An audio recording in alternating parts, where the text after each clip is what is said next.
Ohanzi Grimstone was 64 years old when they killed Lobo. The massive gray wolf had been with him for 17 years. Longer than most men kept their horses. Longer than most friendships survived in the brutal Arizona territory. Longer than anything else in his life, except the scars on his body and the darkness in his soul. He had found Lobo as a pup barely 3 weeks old, whimpering beside his mother's body where white trappers had left her to rot after taking her pelt. Any reasonable man would have walked away, would have let nature finish where cruelty started, would have understood that raising a wolf was madness, dangerous, impossible. But Ohanzi Grimstone had never been reasonable, had never walked away from anything that needed him, had never let logic override what his heart demanded. He had fed that pup with strips of raw meat chewed soft in his own mouth, had kept him warm against his chest during cold desert nights, had nursed him through sickness that should have killed him twice over. They had grown together, wolf and man, through years of blood and violence, through contracts and killings, through the kind of life that left most men dead or broken before 40. Ohanzi was Apache, born to the Chiricahua. But he had walked away from his people 20 years ago when the reservations came, when the soldiers penned his tribe like cattle, when survival meant surrender and surrender meant death of spirit, if not body. He had chosen a different path, a lonelier path, the path of the gun. He had become what white men feared most, an Apache who understood their weapons, their tactics, their weaknesses, who could outshoot them, outthink them, outlast them in any fight. They called him Grimstone because his face never changed in battle, never showed fear or mercy or hesitation.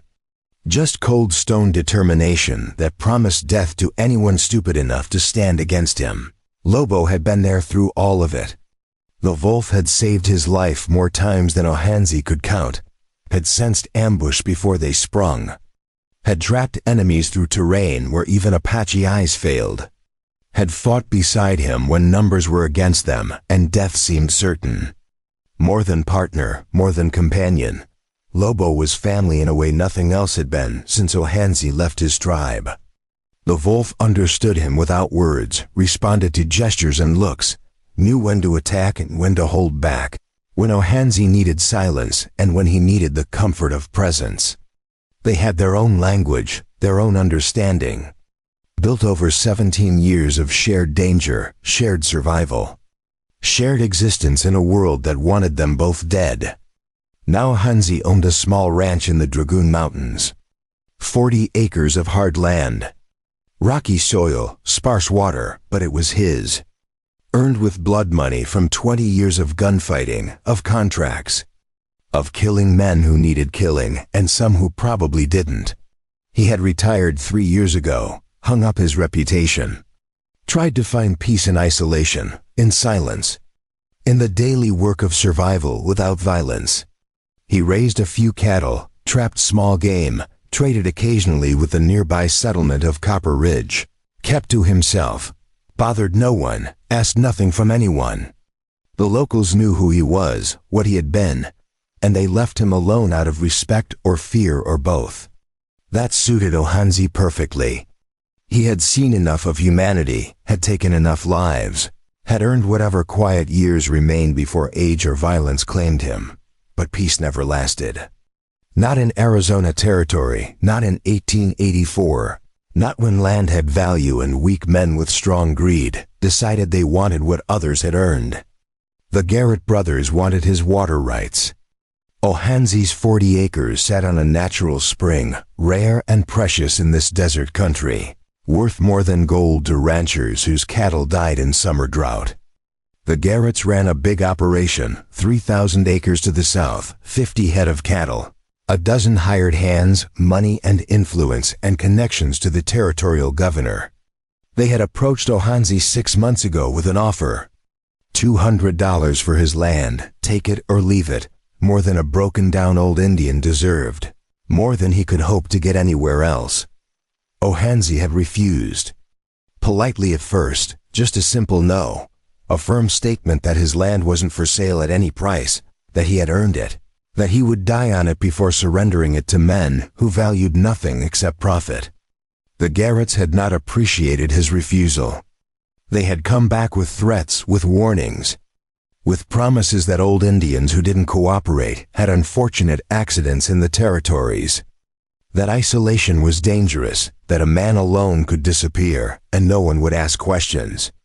No one would investigate, no one would care. Ohansey had listened to their threats with the same stone face he wore in gunfights, had said nothing, had simply placed his hand on his Colt revolver and waited until they left.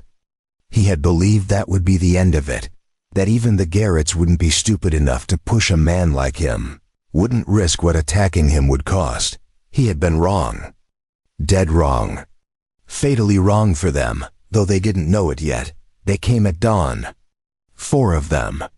Cole and Marcus Garrett, the brothers who owned the ranch, plus 2 hired killers named Dutch Kerner and Ray Talbot. Ohansey knew their names, knew their reputations, had heard about them in Copper Ridge. Dutch had killed 7 men in Kansas before running west. Ray had gunned down a sheriff in New Mexico and gotten away with it. They were the kind of men who killed for money and enjoyed it, who saw violence as entertainment, who measured their worth by the fear they inspired. The Garretts had hired them specifically for this, had paid them to do what the brothers lacked the courage to do themselves, had pointed them at Ohansey like weapons and told them to solve the problem, but they didn't come for Ohansey. Not directly. Not yet. They came for something worse, something that would cut deeper than bullets, something designed to break him completely before they finished him. They came for Lobo. Ohansey was checking his trap lines 2 miles from the ranch house when he heard the shots. 4 of them in rapid succession, Winchester fire, echoing across the rocky hills like thunder. His blood turned to ice water. He knew those shots, knew what they meant, knew before he started running what he would find. He was Apache, trained from childhood to move fast across rough terrain, but 64 years and old wounds slowed him. The 2 miles took 15 minutes that felt like 15 hours. His lungs burning, his heart hammering. Dread building with every step because he knew. Lobo was down 50 yards from the ranch house. 4 bullet wounds, chest, shoulder, flank, leg. The wolf was still alive but barely, struggling to breathe, blood spreading dark across gray fur, pooling in the dust. His amber eyes found Ohansey as he ran up. Those eyes that had always been fierce and wild now filled with confusion, with pain, with questions. Why? What happened? What did I do wrong? The wolf tried to stand, tried to come to him like always. But his legs wouldn't work, wouldn't hold. Would only twitch uselessly while blood pumped out and life faded. The 4 men sat on their horses 30 yards away, watching, waiting, smoking cigarettes like they were spectators at some entertainment.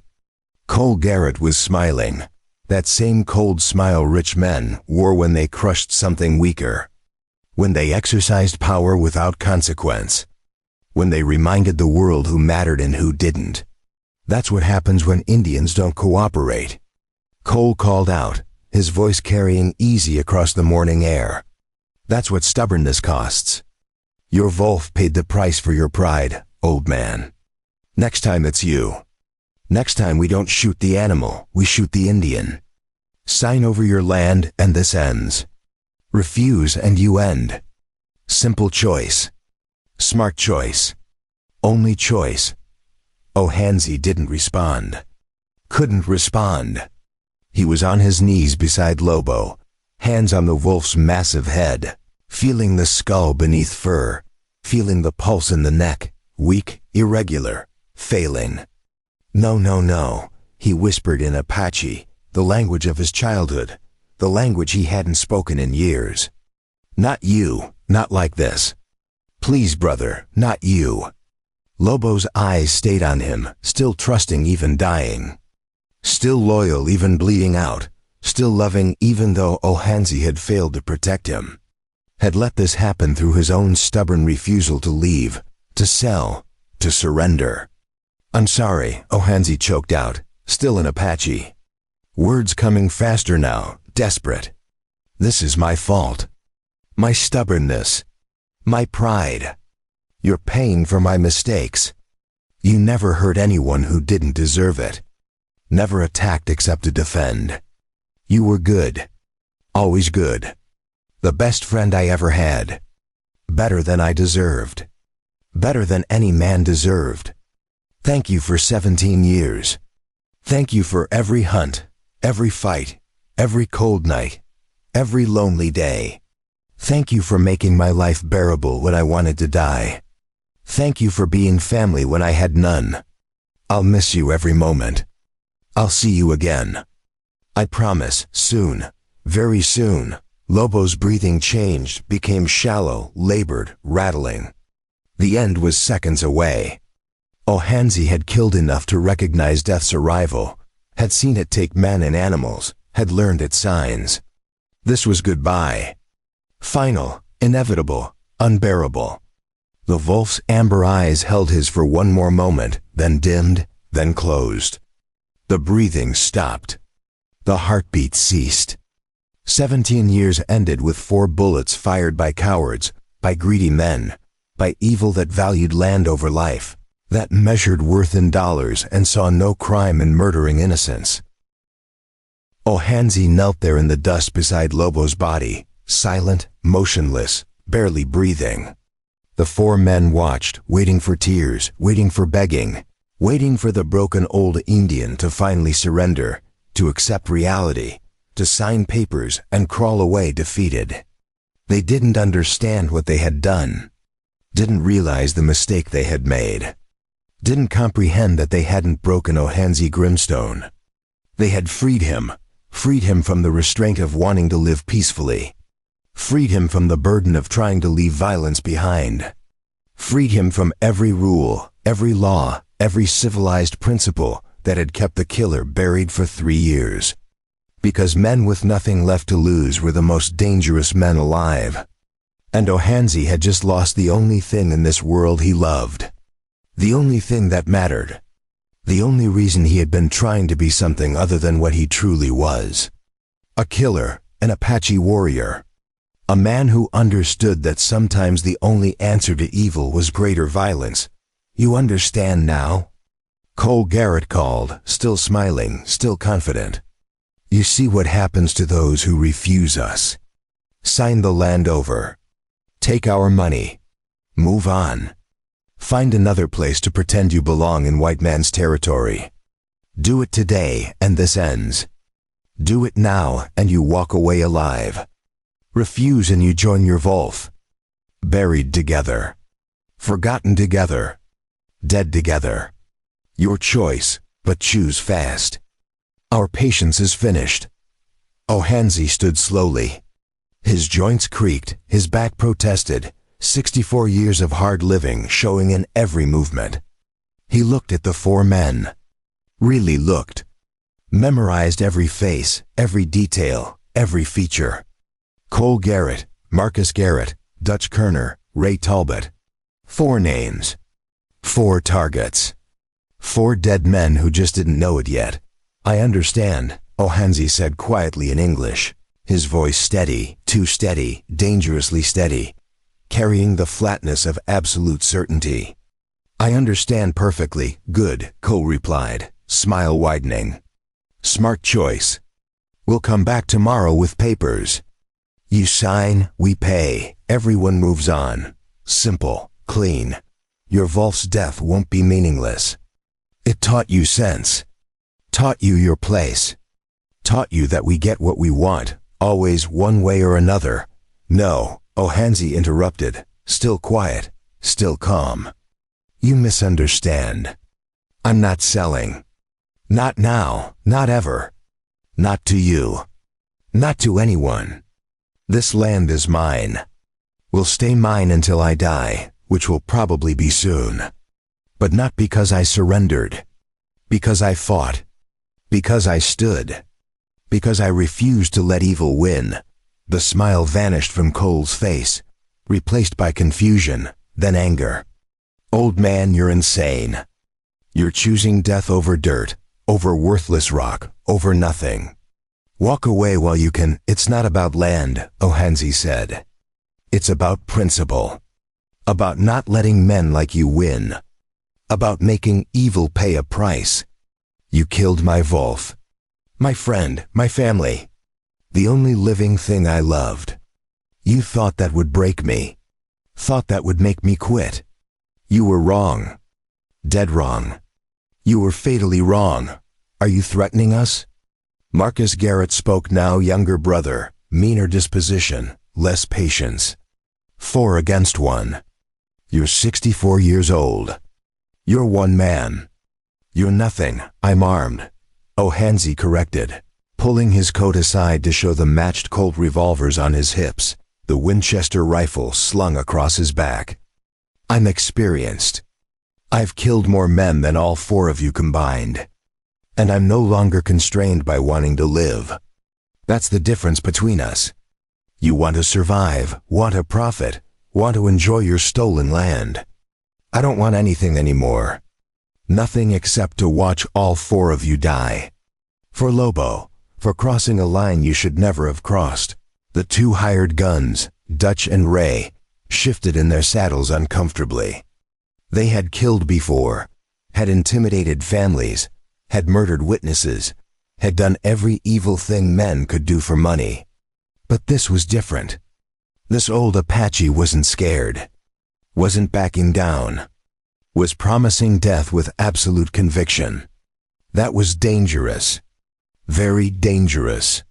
Men who feared nothing were impossible to control, impossible to predict, impossible to stop. Last warning, Cole tried again, voice harder now, losing confidence. Walk away, we outnumber you. We outgun you. We're younger, faster, stronger. You can't win this. I don't need to win, Ohanzi replied, and for the first time in 3 years, he smiled. Not a warm smile. Not a happy smile. The dark smile of a killer who had remembered what he was, who had accepted what he must do, who had released every restraint. I just need to make sure you lose. There's a difference. Now get off my land before I start shooting. I'm done talking. Done negotiating. Done being civilized. You wanted war. You have it. The 4 men looked at each other, uncertainty replacing confidence. They had expected tears, submission, surrender. Not this. Not cold promises from a man who should be helpless. Cole made a decision. Let's go. He's bluffing. Crazy old Indian. Tomorrow he'll realize. Tomorrow he'll sign. Come on, they rode off, but they kept looking back, checking, making sure the old man wasn't following, wasn't aiming, wasn't shooting. Their confidence had cracked. Fear had entered. They had made an enemy they didn't understand, couldn't control, and would soon deeply regret. After they disappeared, Ohanzi knelt beside Lobo again. He placed both hands on the wolf's body, still warm, recently alive, soon to be cold. I'll make this right, he promised in Apache. I swear on everything sacred, on the spirits of our ancestors, on the bond we shared. They'll pay.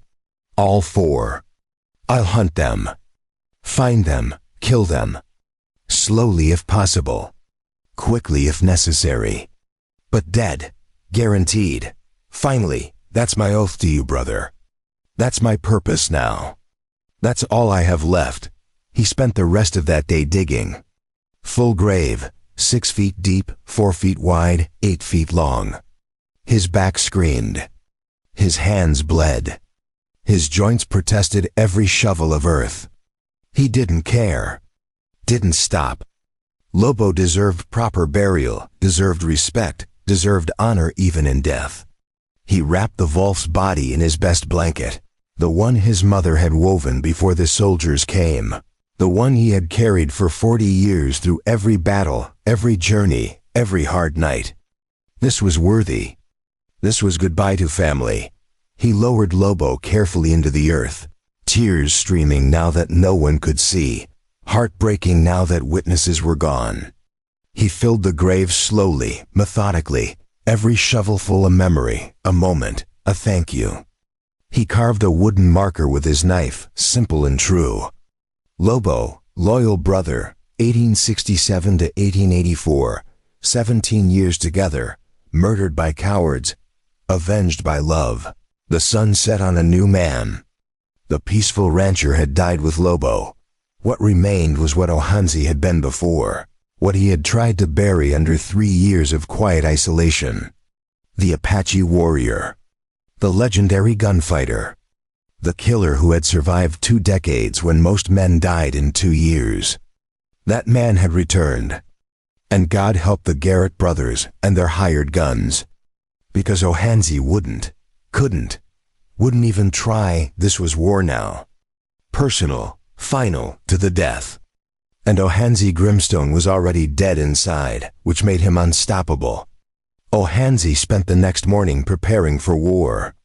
Not emotionally, because that preparation had finished the moment Lobo's heart stopped beating, but tactically, methodically, the way his Apache elders had taught him 40 years ago, before the world changed. Before reservations, before everything his people knew was destroyed. He moved through his small ranch house, gathering weapons, checking ammunition, planning his approach with the cold calculation of a man who had killed 37 men in his career, and remembered every single face, every single moment, every single justified death. This would be different. This wouldn't be contracts or self-defense or protection of others. This would be pure vengeance, deliberate execution, murder by any legal definition. He didn't care. The law had never protected men like him, had never cared when Apache died, had never investigated when Indians were cheated, beaten, killed for sport or profit or simple hatred. His weapons were old but maintained with religious devotion. 2 Colt Peacemaker revolvers, .45 caliber, 6 rounds each, purchased in 1876 with money from his first contract killing, a cattle rustler in New Mexico who had shot a rancher's son. The revolvers had killed 19 men between them, more than any other weapons he owned.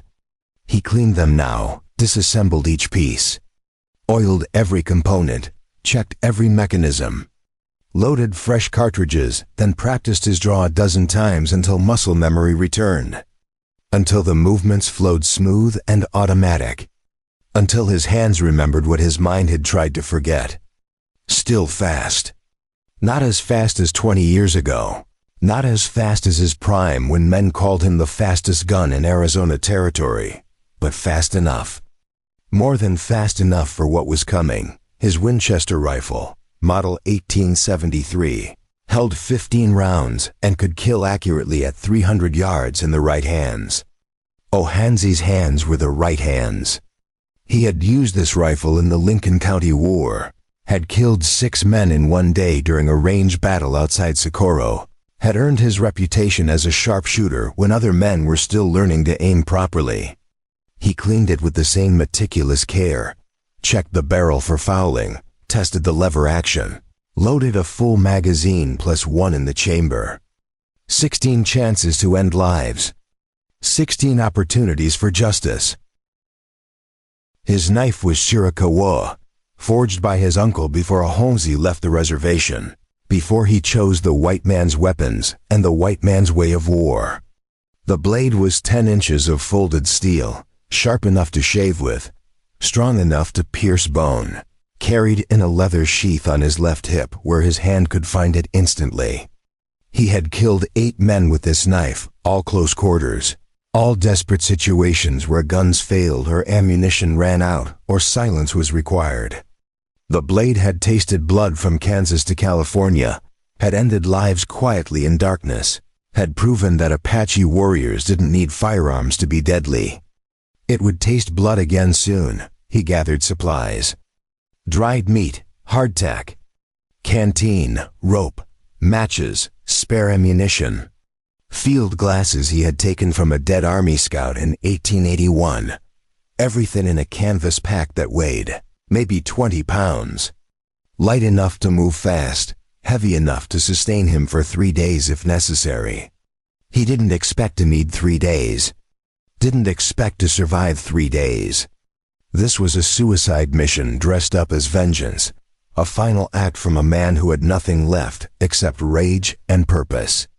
But if he was going to die, if this was his last fight, he would take 4 men with him. 4 murderers who valued land over life, who killed innocent creatures for intimidation, who needed to learn that some debts were paid in blood. He spent the afternoon in Copper Ridge gathering information, moving carefully through the dusty streets, asking questions without seeming to ask questions, listening to conversations without appearing to listen. Copper Ridge was a small town. Maybe 200 people, 1 main street, a general store, 2 saloons, a church that doubled as a schoolhouse, a sheriff's office that was empty more often than not because Sheriff Tom Bradshaw spent most of his time drunk or visiting his mistress in Tucson. The town existed to service the surrounding ranches, to provide supplies and entertainment and a place for cowboys to spend their wages on whiskey and women and poker games they usually lost. Ohansey learned that the Garrett brothers were at their main ranch house today. Conducting business with cattle buyers from Texas wouldn't be available until tomorrow. Dutch Kerner and Ray Talbot, the hired killers, were staying at the old Hutchins place, an abandoned homestead 5 miles east of town that the Garretts used for housing temporary workers and men they didn't want seen around their legitimate operation. Perfect. Isolated. Away from witnesses. Away from anyone who might interfere or complicate things. The Garretts had made his job easier without knowing it. Had separated their hired guns from protection. Had left them vulnerable in a remote location where screams wouldn't carry and gunshots would be dismissed as hunters or target practice. He also learned that Dutch and Ray were drinking heavily, celebrating their easy money, bragging to anyone who would listen about how they had terrorized some old Indian, how they had shot his wolf like target practice, how the old fool would sign papers tomorrow and they would collect their bonus and move on to the next job. They laughed about it, joked about it, made entertainment from Lobo's death, from Ohansey's grief, from cruelty they saw as just business, just work, just another day in lives built on violence and absence of conscience. Ohansey listened to all of this from the corner of the Silver Dollar Saloon, sitting alone at a back table, drinking whiskey he didn't taste, absorbing information, planning his approach, imagining the moment when Dutch and Ray realized their mistake, when laughter turned to terror, when easy money became final payment. He felt nothing while listening. No anger, no rage, no emotion at all. Just cold calculation. Just tactical assessment. Just the mindset of a hunter preparing to kill dangerous prey. As he left town, Sheriff Bradshaw intercepted him on the street. Tom Bradshaw was 56, overweight, corrupt, owned by whoever paid him most, which currently meant the Garrett brothers and their influential friends. He had been sheriff for 8 years and in that time had investigated exactly 0 crimes against Indians, Mexicans, or Chinese workers. He protected property and money, not people, and certainly not people who didn't matter in the social hierarchy of Arizona territory. But he wasn't stupid. He recognized dangerous men when he saw them. And Ohansey Grimstone was the most dangerous man in 3 counties. Ohansey, the sheriff called, stepping into his path, hand resting casually on his own revolver, trying to project authority he didn't actually possess. I heard about your wolf. Shame. Animals shouldn't suffer for men's disputes. But that's done now. What matters is tomorrow. The Garretts are coming with papers. You sign them. You take their money. You move on. That's how this ends. That's the only way this ends without more blood. Is that a warning or a threat? Ohansey asked quietly, his dark eyes fixed on Bradshaw's face, reading fear beneath the attempted confidence. Seeing a man who desperately wanted to avoid whatever was coming but knew he couldn't stop it. It's advice, Bradshaw replied. From someone who's seen enough death. You're one man. They're 4+ however many ranch hands they bring. You're 64 years old. Your wolf killing days are behind you. Be smart, take the money.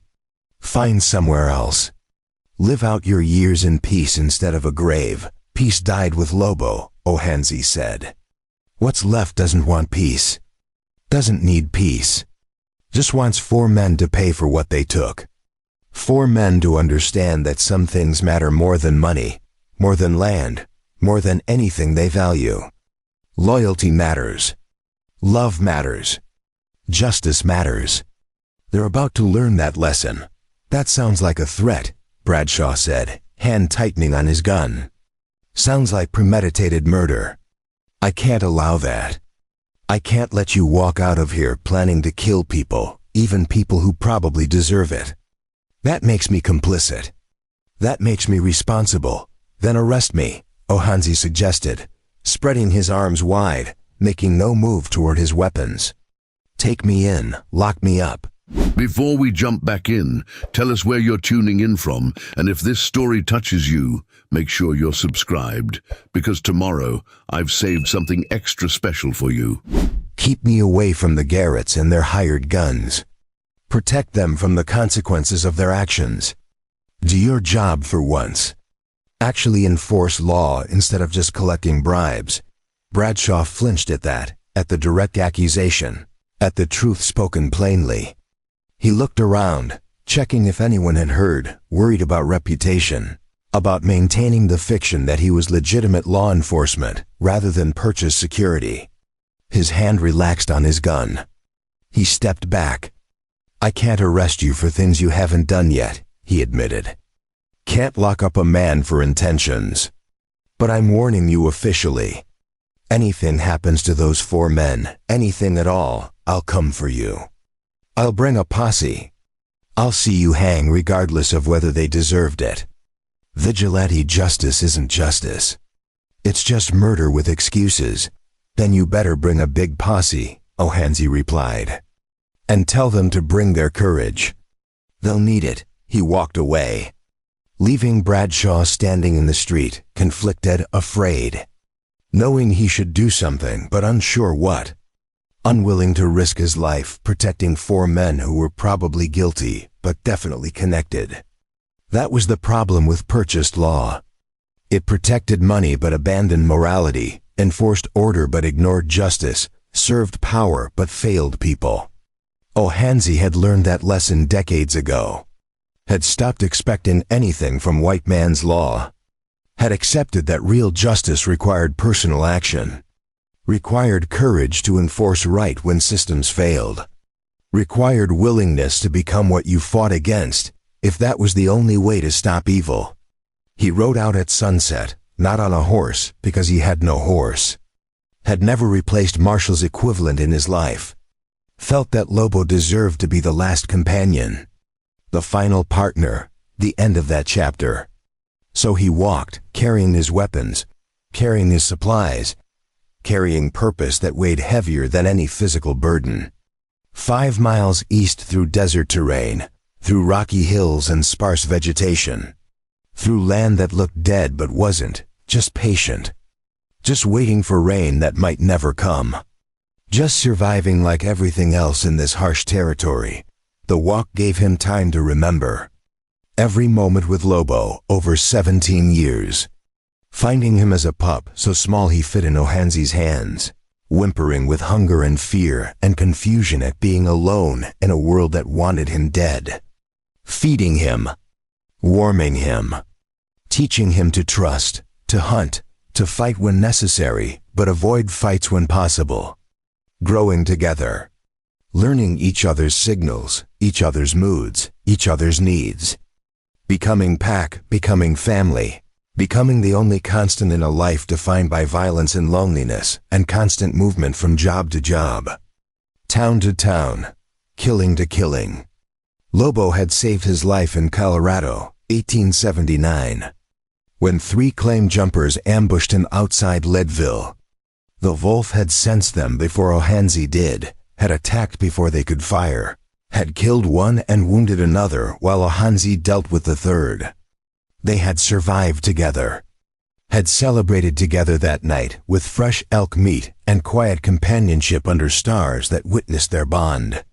Lobo had tracked a missing child in New Mexico, 1881, following scent for 12 miles through mountains, leading Ohanzi to where the boy had fallen into a ravine, injured but alive.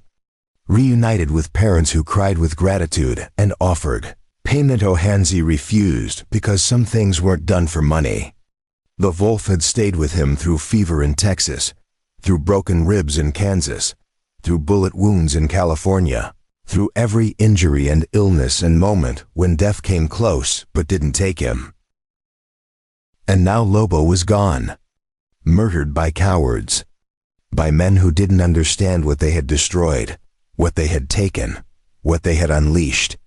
They thought they had killed an animal. They had killed family, had killed the only being in this world who loved Ohanzi unconditionally, who never judged his past, who never questioned his choices, who simply existed beside him as partner, as friend, as brother in all ways that mattered. That was unforgivable. That demanded response. That required blood. He reached the old Hutchins place 2 hours after sunset.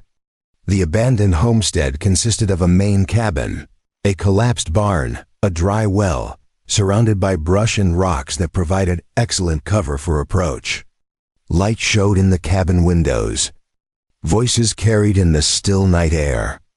Dutch and Ray were inside, probably drunk by now, probably relaxed, probably convinced they were safe, that the old Indian would never dare retaliate, that tomorrow they would collect their money and this would be just another forgotten job in long careers, built on other people's suffering. Ohanzi circled the cabin twice, studying approaches, identifying exits, checking for complications. 2 horses in a makeshift corral behind the cabin. No guards, no precautions. Just arrogance. Just assumption that they were predators and Ohanzi was prey. They were about to learn the opposite. Were about to discover that Apache warriors didn't forget, didn't forgive, didn't let murderers walk away unpunished. He positioned himself 30 yards from the front door, behind a cluster of rocks that provided cover and shooting positions. He could see through the cabin's front window. Dutch and Ray sat at a table playing cards, drinking from a whiskey bottle, laughing about something, probably about Lobo, probably about how easy this job had been, probably about the stupid old Indian who loved an animal more than his own life. Ohanzi checked his revolvers one final time. Fully loaded. Mechanism smooth, ready. He stood up from cover, stepped into the open, walked toward the cabin with slow, deliberate steps, boots crunching on gravel, making no attempt at stealth, no attempt at surprise, wanting them to know he was coming, wanting them to feel fear, wanting them to understand in their final moments that they had made a fatal mistake. The door crashed open before he was halfway there. Dutch Kerner stood in the doorway, revolver in hand, drunk but functional, surprised but reacting. The old Indian actually came, Dutch said, voice carrying wonder and disbelief. Ray, get out here. Our entertainment just arrived. Ray Talbot appeared behind Dutch, also armed, also drunk, grinning like this was fun, like facing a 64-year-old man was sport, like they weren't about to die. You got backbone, old man, Ray called. Stupid backbone, but backbone. Come to beg? Come to plead? Come to ask us nicely not to kill you tomorrow. Ohanzi stopped 20 yards away. He didn't draw his weapons. Didn't need to yet. Just stood there, stone-faced, silent, letting them see what was coming. Letting them realize this wasn't begging, wasn't pleading, was something else entirely. I came to kill you both, Ohanzi said simply. For Lobo, for murdering innocents, for crossing lines you should never have crossed. I'm giving you one chance. Draw your weapons. Fight like men instead of cowards who shoot animals. Die with whatever dignity you have left, Dutch laughed. Drunk laugh. Confident laugh. Last laugh he would ever make. You're joking. You're one man. We're two professional killers. You're ancient. We're in our prime. You've lost your mind, old man. Lost it when we shot your pet. Maybe you should have signed those papers. Maybe you should have known your place. My place is right here, Ohanzi replied. Yours is in hell. Let's see who gets there first. His hands moved. Fast. Faster than drunk men could process. Faster than their confidence could react to. The Colt revolver's cleared leather came up smooth. Barrels finding targets through pure muscle memory. Through 40 years of practice. Through skills that age diminished but didn't destroy. He fired 4 times. 2 shots per target. Center mass. The way he had been trained. The way that guaranteed kills.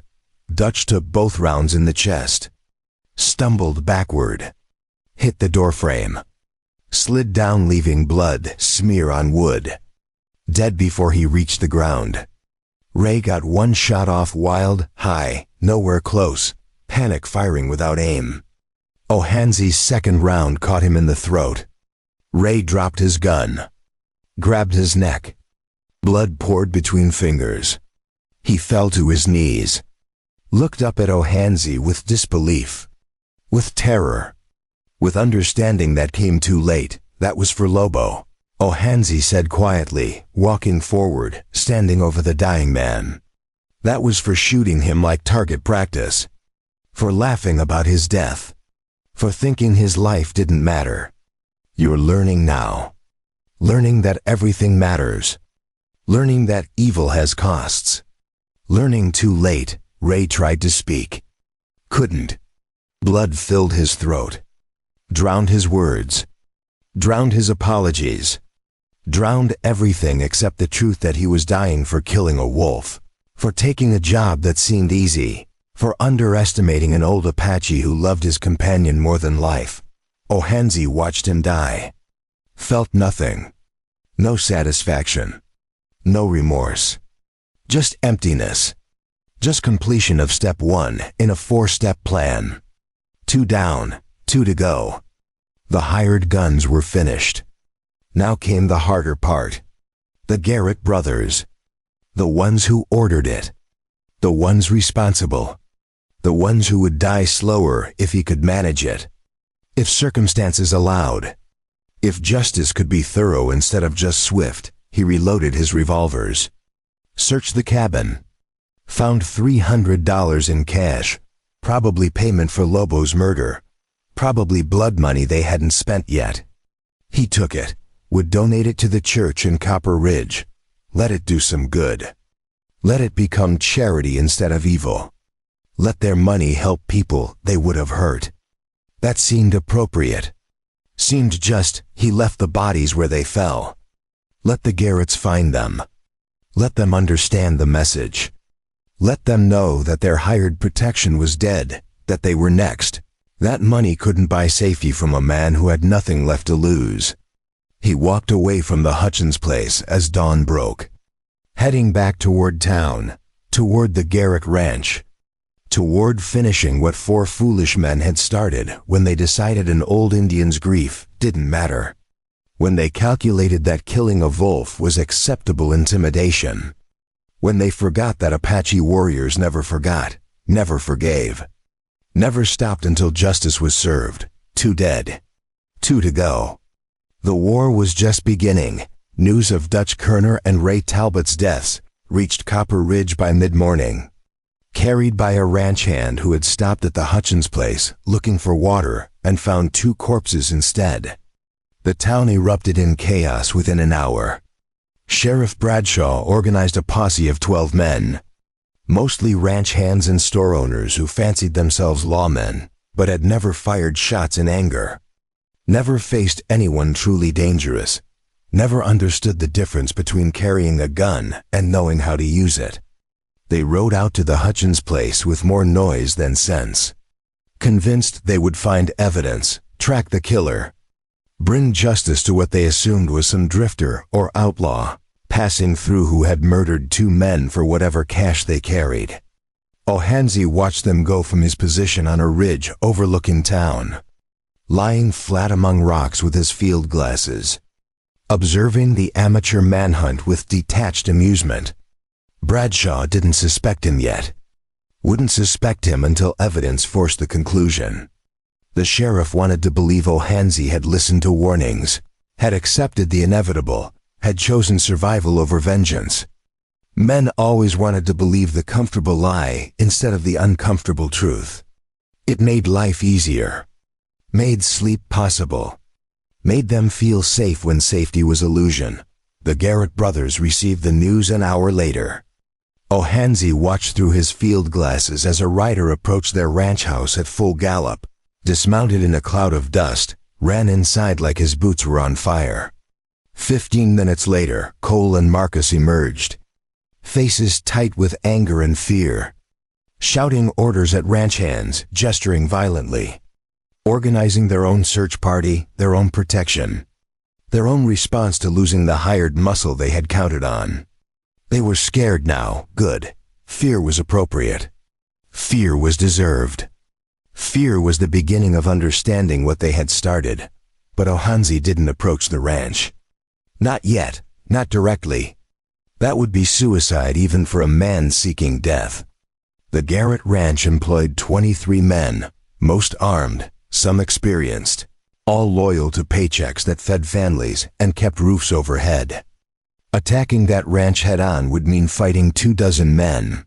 Impossible odds even for someone with his skills.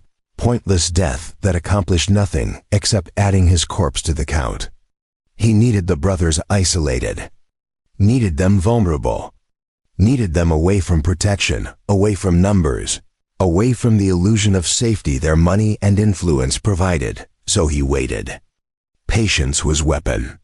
His Apache grandfather had taught him that. White men rushed. White men acted on anger and impulse and emotion.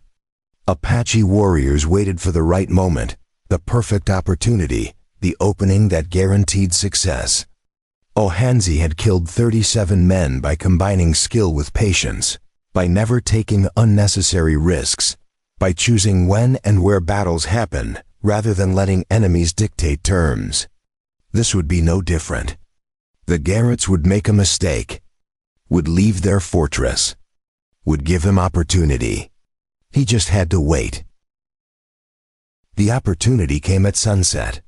Marcus Garrett rode out alone, heading north toward Copper Ridge, probably to meet with Sheriff Bradshaw, probably to demand protection, probably to use his family's influence to pressure the law into solving his problem.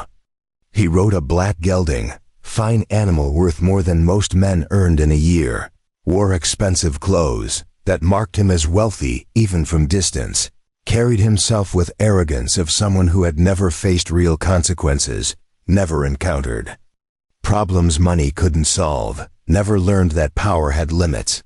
Ohanzi followed him. On foot, using terrain, moving parallel to the trail but staying in cover, in shadows, invisible even in fading light, because Apache children learn to move unseen before they learn to speak in full sentences. Marcus never looked back, never checked his surroundings, never considered that danger might be tracking him, that overconfidence would kill him. 3 miles from the ranch, the trail passed through a narrow canyon, walls rising 30 feet on both sides, floor covered in loose rock that made horses slow their pace. Perfect ambush site, perfect killing ground. Ohanzi circled ahead, climbed the canyon's west wall, positioned himself on a ledge 20 feet above the trail, Winchester rifle ready, waiting for his target to enter the trap Marcus rode into. The canyon 5 minutes later, still oblivious, still confident, still alive but only for moments more. Ohanzi aimed carefully, not center mass, not a killing shot. Not yet. He wanted Marcus alive for what came next. Wanted him conscious. Wanted him able to understand exactly why he was dying and who was responsible. He fired once. The bullet hit Marcus in the right shoulder, knocked him sideways off his horse, sent him tumbling into rocks with a scream that echoed off canyon walls. The black gelding bolted, running back toward the ranch, spooked by gunfire, by blood smell, by instinct that recognized danger even if its rider hadn't. Marcus lay in the dust, clutching his shoulder, blood seeping between fingers, shock and pain replacing arrogance, fear replacing confidence. Ohanzi descended from the ledge, taking his time, letting Marcus see him coming, letting recognition dawn, letting understanding build. He approached slowly, rifle trained on the wounded man, saying nothing, just walking closer until he stood directly over him, looking down with those dark eyes that had watched 37 men die, that would watch 38 die very soon. You, Marcus, gasped through pain. The Indian, you killed Dutch and Ray, you actually did it. You're insane. You're a dead man. My brother will hunt you down. The whole territory will hunt you. You can't escape, can't hide. Can't win. I don't need to escape, Ohanzi replied quietly. Don't need to hide. Don't need to win. Just need to finish what you started. You and your brother killed Lobo, murdered him like he was nothing, like his life didn't matter. Like my grief was entertainment. Now you pay, both of you. Starting with you, it was just an animal, Marcus said, desperation creeping into his voice. Just a wolf, not worth dying over. Not worth throwing your life away. We can negotiate. I can pay you. Name your price. Any amount. Just let me live. Please, I have family. I have children. Lobo was my family, Ohanzi interrupted. My only family. You took him from me. Took him deliberately. Took him cruelly. Now I take you from yours. Fair trade. Equal exchange. Justice. He pulled his knife.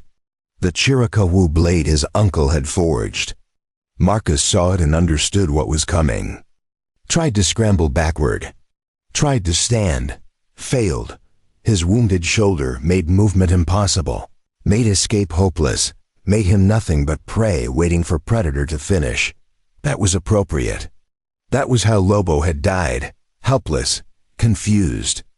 Not understanding why. Please, Marcus begged, tears mixing with dust on his face. Please don't. I'm sorry. We were wrong. We shouldn't have killed your wolf. Shouldn't have threatened you. Shouldn't have tried to take your land. We were greedy. We were cruel. We were wrong. I admit it.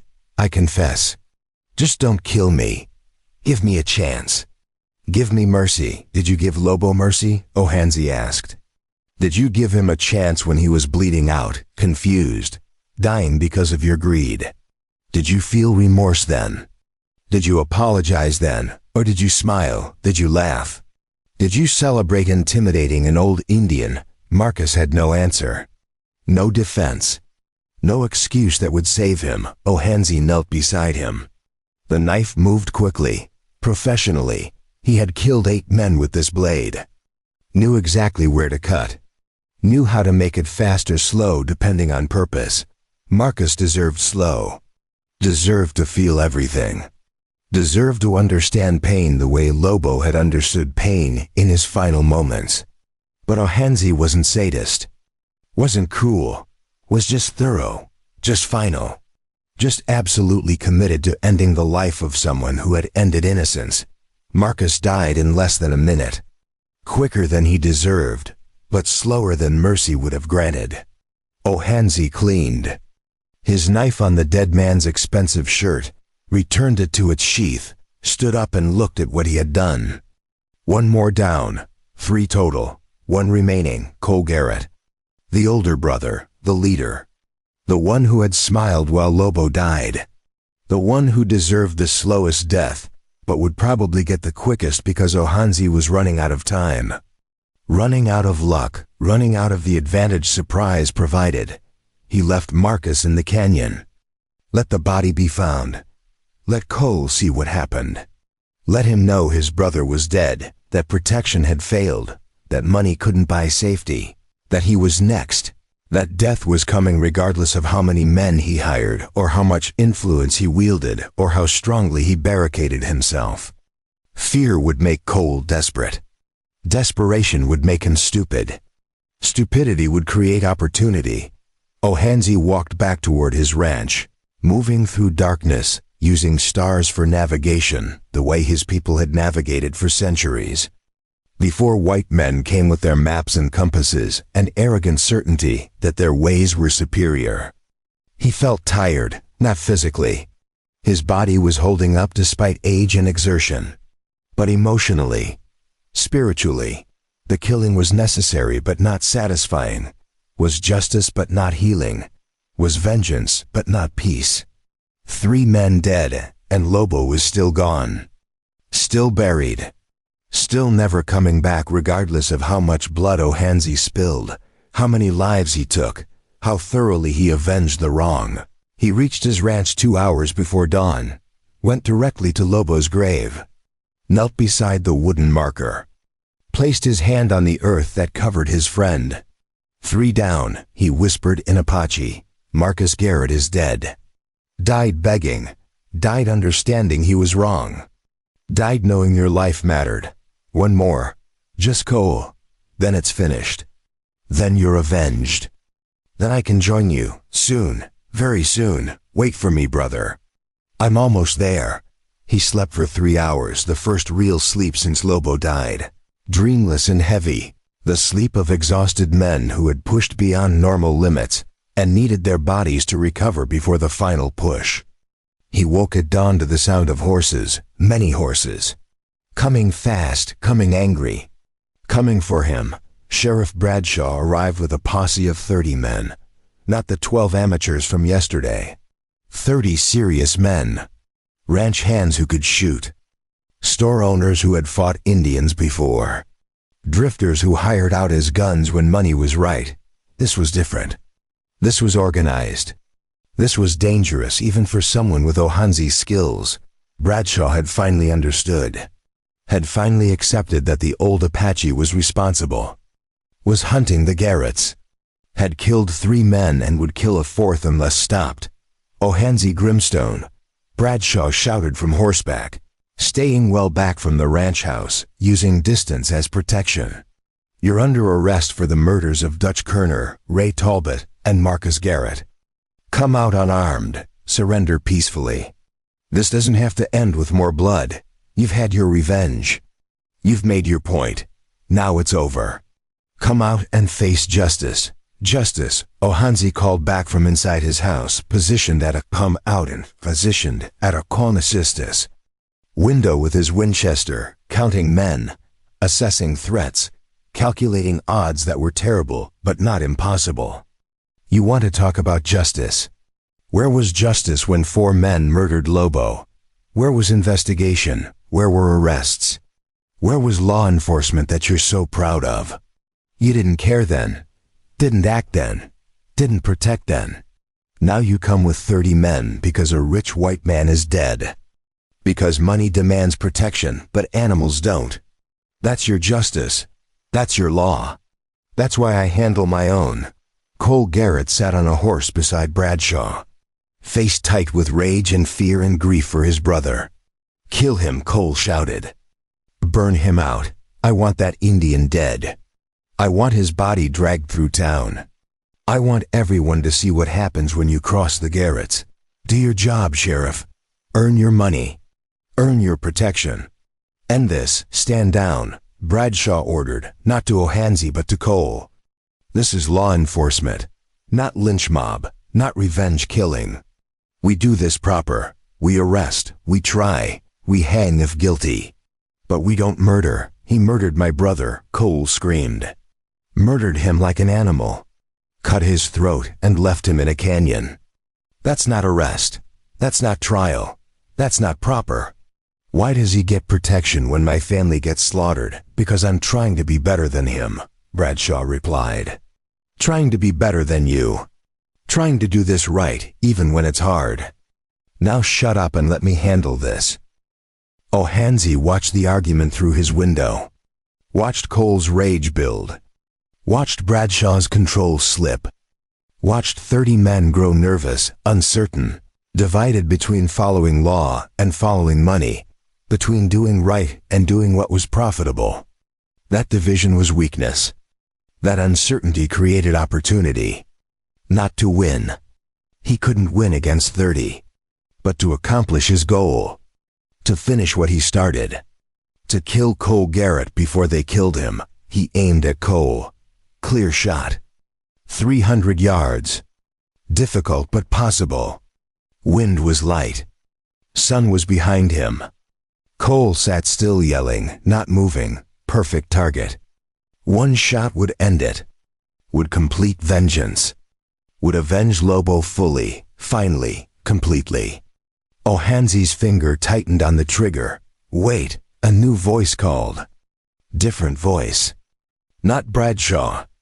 Not Cole. Not any of the posse members. A woman's voice. Clear, strong, commanding attention even in chaos. Everyone turned. Everyone looked. Everyone saw her riding up on a gray mare, alone, unarmed, dressed in traveling clothes. Dusty from hard riding, Sarah. Ohanzi's daughter. The child he hadn't seen in 5 years. The family he had pushed away when her mother died. The connection he had severed because he didn't know how to be father and gunfighter simultaneously. Preparing and narrating this story took us a lot of time, so if you are enjoying it, subscribe to our channel. It means a lot to us now. Back to the story. Didn't know how to protect innocence while being instrument of death. Didn't know how to love something fragile when everything he touched seemed to die. Father, Sarah called, riding past the posse. Riding directly toward the ranch house. Ignoring Bradshaw's shouts to stop. Ignoring Cole's curses. Ignoring 30 guns trained on both of them. Father, please. Don't do this. Don't throw away your life. Don't leave me alone again. I got your letter. I came as fast as I could. Please, for me. Surrender. Live. Let the law handle the Garretts. Don't make me bury you too. Ohanzi lowered his rifle. Moved away from the window. Stepped outside with hands empty. Showing he was unarmed. Showing he was surrendering. Showing he was choosing his daughter over vengeance. Choosing life over death. Choosing future over past, even though past demanded completion. Demanded Cole's death. Demanded full payment for Lobo's murder. Sarah dismounted. Ran to him. Embraced him with strength that surprised him, with love he didn't deserve, with forgiveness he hadn't earned. I'm sorry about Lobo, she whispered. Sorry they took him from you. Sorry you're alone. But you're not. I'm here. I'm family. I'm reason to live. Please choose me. Please choose living. Please, I can't, Ohanzi replied quietly, holding her. Memorizing her scent, her warmth, her presence, because this might be last time. Can't let Cole walk away unpunished. Can't accept that 3 is enough when 4 are guilty. Can't live knowing justice is incomplete. Then I'll stay, Sarah said. I'll testify. I'll make sure Cole pays legally. I'll use every resource, every connection, every favor I have. But you have to live. Have to survive. Have to trust that justice doesn't require you to die. That vengeance isn't worth losing you. Please, Father. For Mother's memory. For Lobo's memory. For me. Please. Bradshaw approached carefully, hand on his gun but not drawing, seeing the moment, understanding the choice being made, the tension between revenge and redemption. Ohanzi, he said quietly. Your daughter is right. Surrender. Live. Testify about what the Garretts did. Let the territorial court decide. Let law handle this. That's civilization. That's progress. That's how we move forward instead of just killing each other forever. Ohanzi looked at Sarah, looked at Bradshaw, looked at Cole Garrett, who sat on his horse 50 yards away. Smiling now, confident now, convinced he would survive. Convinced money would protect him, convinced the old Indian would break, would surrender, would accept incomplete vengeance. That smile decided it. That confidence. That certainty that rich men always escaped consequences. Ohansey had seen it before. Had watched guilty men walk free because they could afford lawyers, because they had connections, because justice bent toward money and away from right. He had sworn on Lobo's grave that all four would pay. All four, not three. Not most. All. I'm sorry, Sarah, he said. Kissed her forehead. Pushed her gently aside. Pulled both revolvers in one smooth motion. Turned toward Cole Garrett. Raised both weapons. No, Sarah screamed. Fire erupted from 30 rifles. Simultaneous. Deafening. Ohansey felt impacts. Chest. Shoulder. Leg. Stomach. Pain that would have dropped any normal man. But Apache warriors learned to ignore pain, learned to function through wounds, learned that death was acceptable if purpose was achieved. He fired both revolvers. 6 shots. All at Cole Garrett. All finding target. Cole fell from his horse. Dead before hitting ground. 4 bullets in chest. 2 in head. Absolutely, completely, finally dead. Vengeance complete. Promise kept. Lobo avenged. Ohansey collapsed. Blood everywhere. Too many wounds. Too much damage. Mortal injuries that no skill could overcome. Sarah was beside him instantly, crying, holding him, trying to stop bleeding that couldn't be stopped. Father, no, please, stay with me, please, I'm sorry, he whispered. Sorry I chose this. Sorry I left you. But I had to. Had to keep my promise. Had to make them all pay. All 4. Had to prove love matters more than life. Understand. Please understand. I understand. Sarah sobbed. But I don't accept it. Don't forgive it. Don't, Lobo, Ohansey whispered. See him waiting. Finally, together again, his eyes closed. Breathing stopped. Heart ceased. Ohansey Grimstone died in his daughter's arms with 4 murderers dead. With promise kept, with vengeance complete. Sarah Grimstone held her father's body for 20 minutes before Sheriff Bradshaw gently pulled her away.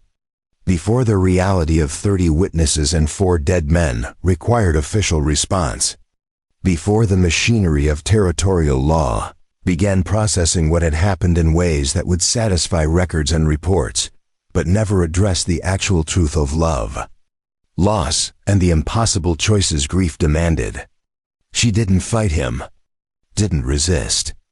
Just stood there covered in her father's blood, staring at the man who had chosen vengeance over her, who had kept a promise to a dead wolf instead of staying alive for his living daughter, who had valued loyalty to the past more than possibility of future. The posse members stood awkwardly, uncertain how to process what they had witnessed, unsure whether they had just executed justice or participated in murder. Uncomfortable with the blood on their hands, even though every shot had been legally justified, technically correct. Precisely what law enforcement required when a dangerous man drew weapons and fired at a civilian. But knowing something was legal didn't make it feel right.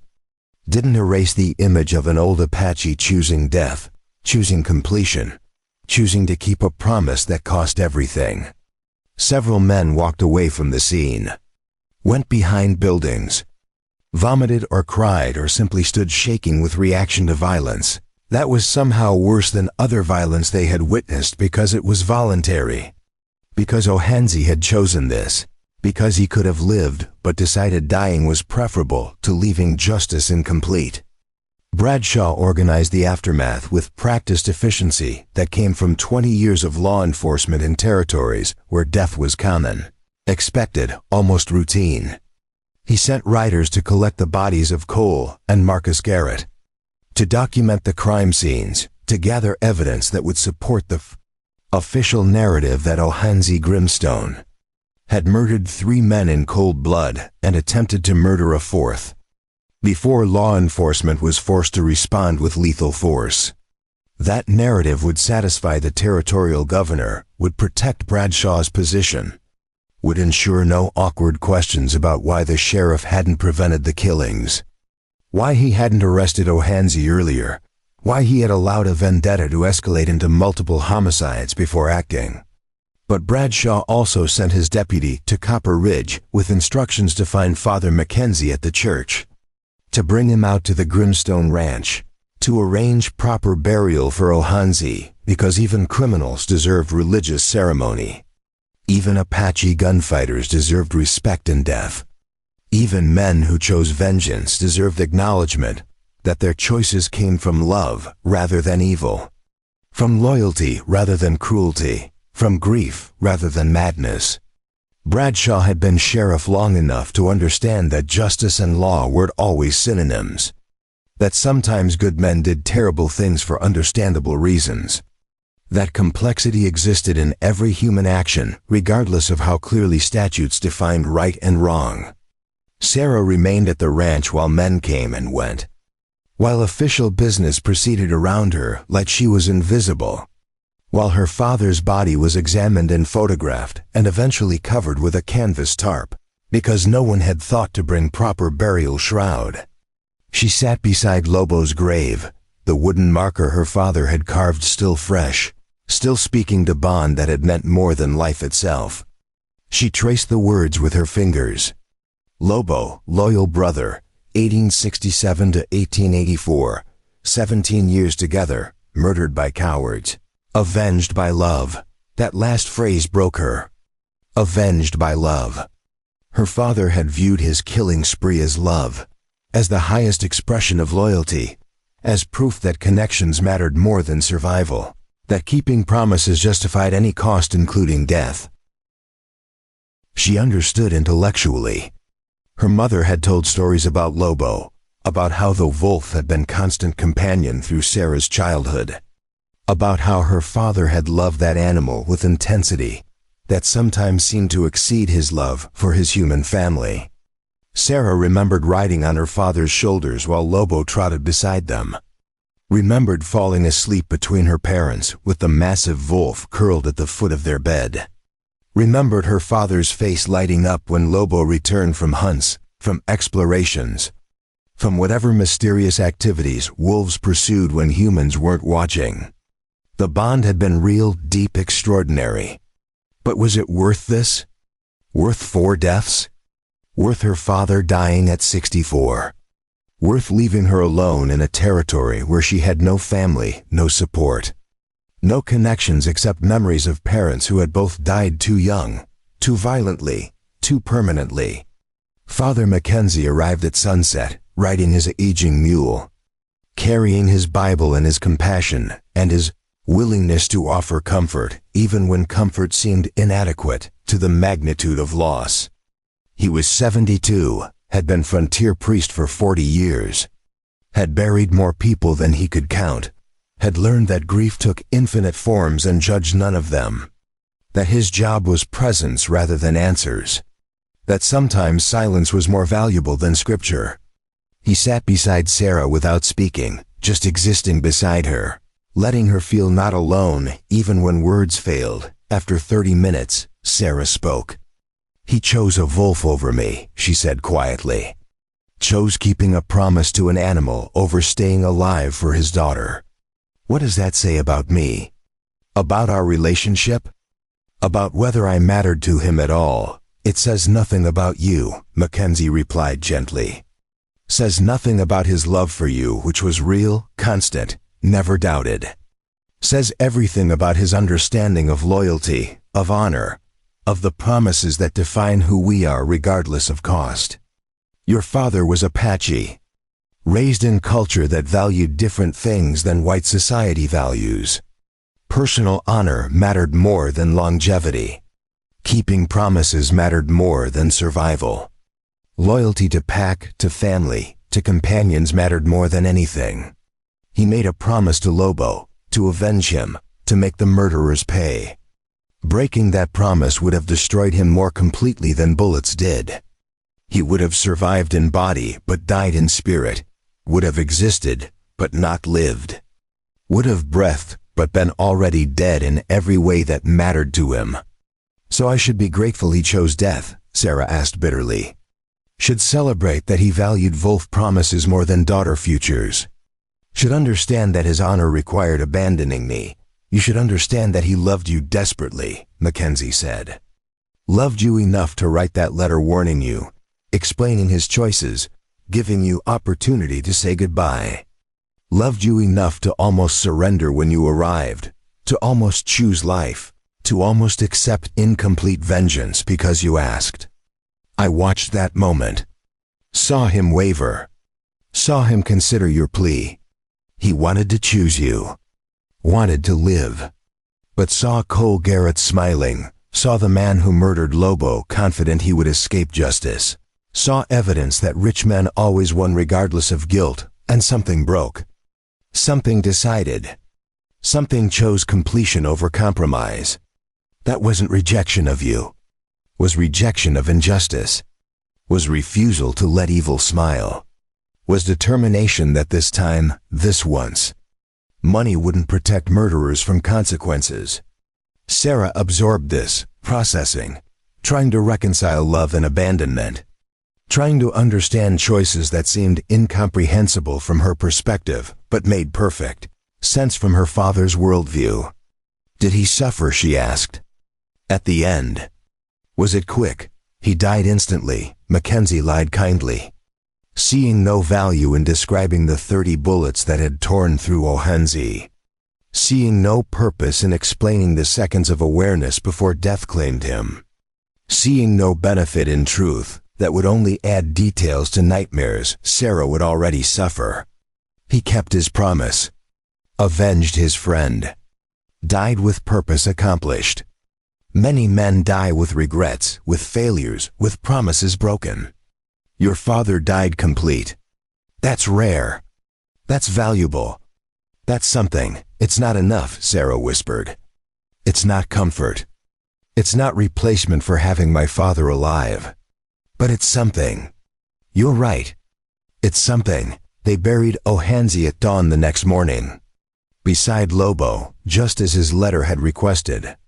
Just as seemed appropriate for companions who had lived together and now would rest together eternally. Father Mackenzie conducted a brief ceremony that blended Catholic prayers with Apache traditions he had learned over 4 decades of ministering to mixed congregations. That honored both the white god and the native spirits. That acknowledged complexity of a man who had existed between worlds, who had never fully belonged to either, who had created his own path through impossible terrain. 12 people attended. Sarah, Sheriff Bradshaw, Father Mackenzie, 9 townspeople who had respected Ohanzi despite his reputation, who had appreciated his quiet presence in Copper Ridge, who had understood that dangerous men could also be good men depending on context and circumstances. Sarah placed her father's weapons in the grave with him. The matched Colt revolvers that had killed 19 men. The Winchester that had killed 6 more. The Chiricahua knife that had killed 8. Some observers protested, argued that weapons had value, should be kept, should be sold or used rather than buried with corpses. Sarah ignored them. Her father had lived by those weapons, had defined himself through skill with them, had used them to protect innocent and punish guilty according to his understanding of justice. They belonged with him, were extensions of him, deserved to rest with him rather than pass to others who wouldn't understand their history, their significance, their cost. She commissioned a stone marker to replace the wooden cross that marked the graves. Hired a mason from Tucson to carve proper memorial that would last decades instead of years. That would tell the story for future generations who might pass this remote ranch and wonder about the 2 graves side by side. The stone read, Ohanzi Grimstone, 1820 to 1884. Apache warrior, devoted father, loyal friend. Lobo, 1867 to 1884, faithful companion. Together in life, together in death, together forever. Avenged by love, the Garrett Ranch was sold at auction 3 weeks later. Divided among creditors and distant relatives who fought over money with enthusiasm. That proved the family legacy was greed rather than anything nobler. The proceeds funded a trust that Sarah established in her father's name. Scholarship money for Apache children attending territorial schools. Small gesture toward healing divisions between cultures, toward honoring her father's heritage, toward making his death mean something beyond just vengeance accomplished. She couldn't bring him back, couldn't change his choices, couldn't make peace with his decision, but she could ensure his memory supported life rather than just memorializing death. Sarah remained in Arizona territory for 2 months, settling her father's affairs, selling the ranch to a young family from Missouri who promised to maintain the graves, who seemed decent enough to deserve the land that had meant so much to Ohanzi, who would make better use of 40 acres than letting it revert to wilderness. She kept only a few items. Her father's letter, a photograph of her parents from before she was born, when they were young and hopeful and believed love conquered all obstacles. The wooden nameplate from Lobo's original grave marker, the one her father had carved with his own hands, rough and simple but honest. These she packed carefully, wrapped in cloth, protected like the treasures they were. Before leaving, she visited the graves one final time, knelt between them, placed one hand on each stone, spoke to both occupants. "I'm going back to California," she said. "Back to my life. Back to trying to understand what happened here, why you chose this, whether love really justifies everything, or if sometimes love demands we choose life over loyalty, future over past, possibility over promises. I don't have answers. Probably never will. But I wanted you to know I'm trying to forgive, trying to understand, trying to believe your choices came from love rather than madness, from honor rather than cruelty, from being who you were rather than rejecting who I needed you to be." She stood, brushed dust from her dress, prepared to walk away from this place forever, to return to civilization, to life that made sense according to normal rules rather than Apache codes of honor that valued keeping promises over surviving. But as she turned, she saw movement at the edge of the property. A gray shape moving through brush, watching her with amber eyes that seemed impossible. Seemed ghost-like, seemed like Lobo returned from death. She froze, stared. The wolf stared back, just watching, just present. Just existing at the boundary between wilderness and human habitation. Not Lobo. Couldn't be Lobo. Lobo was dead, buried, gone forever. But similar. Very similar. Same size, same coloring, same intense gaze that seemed to perceive more than normal animals perceived, to understand more than instinct allowed. The wolf watched her for 30 seconds, then turned and disappeared into the desert, vanishing like smoke, like spirit, like message from beyond that some bonds transcended death, that loyalty continued past ending, that love persisted regardless of whether bodies remained. Sarah didn't know if she believed in such things, didn't know if the wolf was real or hallucination created by grief and exhaustion and desperate need for meaning. But she chose to believe, chose to accept that maybe her father and Lobo had found each other again somehow, somewhere in whatever existence followed this one. Chose to believe that their story wasn't tragedy but testament, wasn't waste but proof that connection mattered more than duration. That quality of bond exceeded quantity of years. That loving deeply was worth whatever cost that love demanded. She left Arizona territory the next day and never returned. Built life in California that was safe, predictable, civilized. Everything her father's life had not been. She married a banker. Had 3 children. Lived to 78. Died peacefully surrounded by family and comfortable home that bore no resemblance to the harsh ranch, where her father had chosen death over compromise, loyalty over survival, promise-keeping over everything else including her. But she told her children stories about their grandfather, about the Apache warrior who valued honor above life, who kept promises regardless of cost, who loved a wolf so deeply that avenging his murder was worth dying for.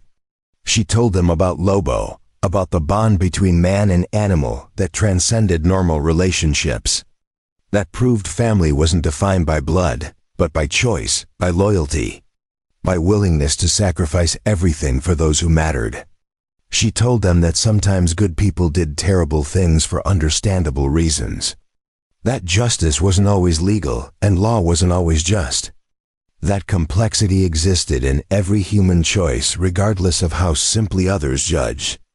Her children listened to these stories with fascination, with questions, with difficulty understanding how anyone could value animal life equal to human life, how keeping promises could justify multiple murders, how love could manifest as vengeance rather than forgiveness. Sarah didn't have perfect answers, just told them what she believed after 40 years of processing, of reflecting, of trying to make peace with her father's choices. Love takes infinite forms, she explained.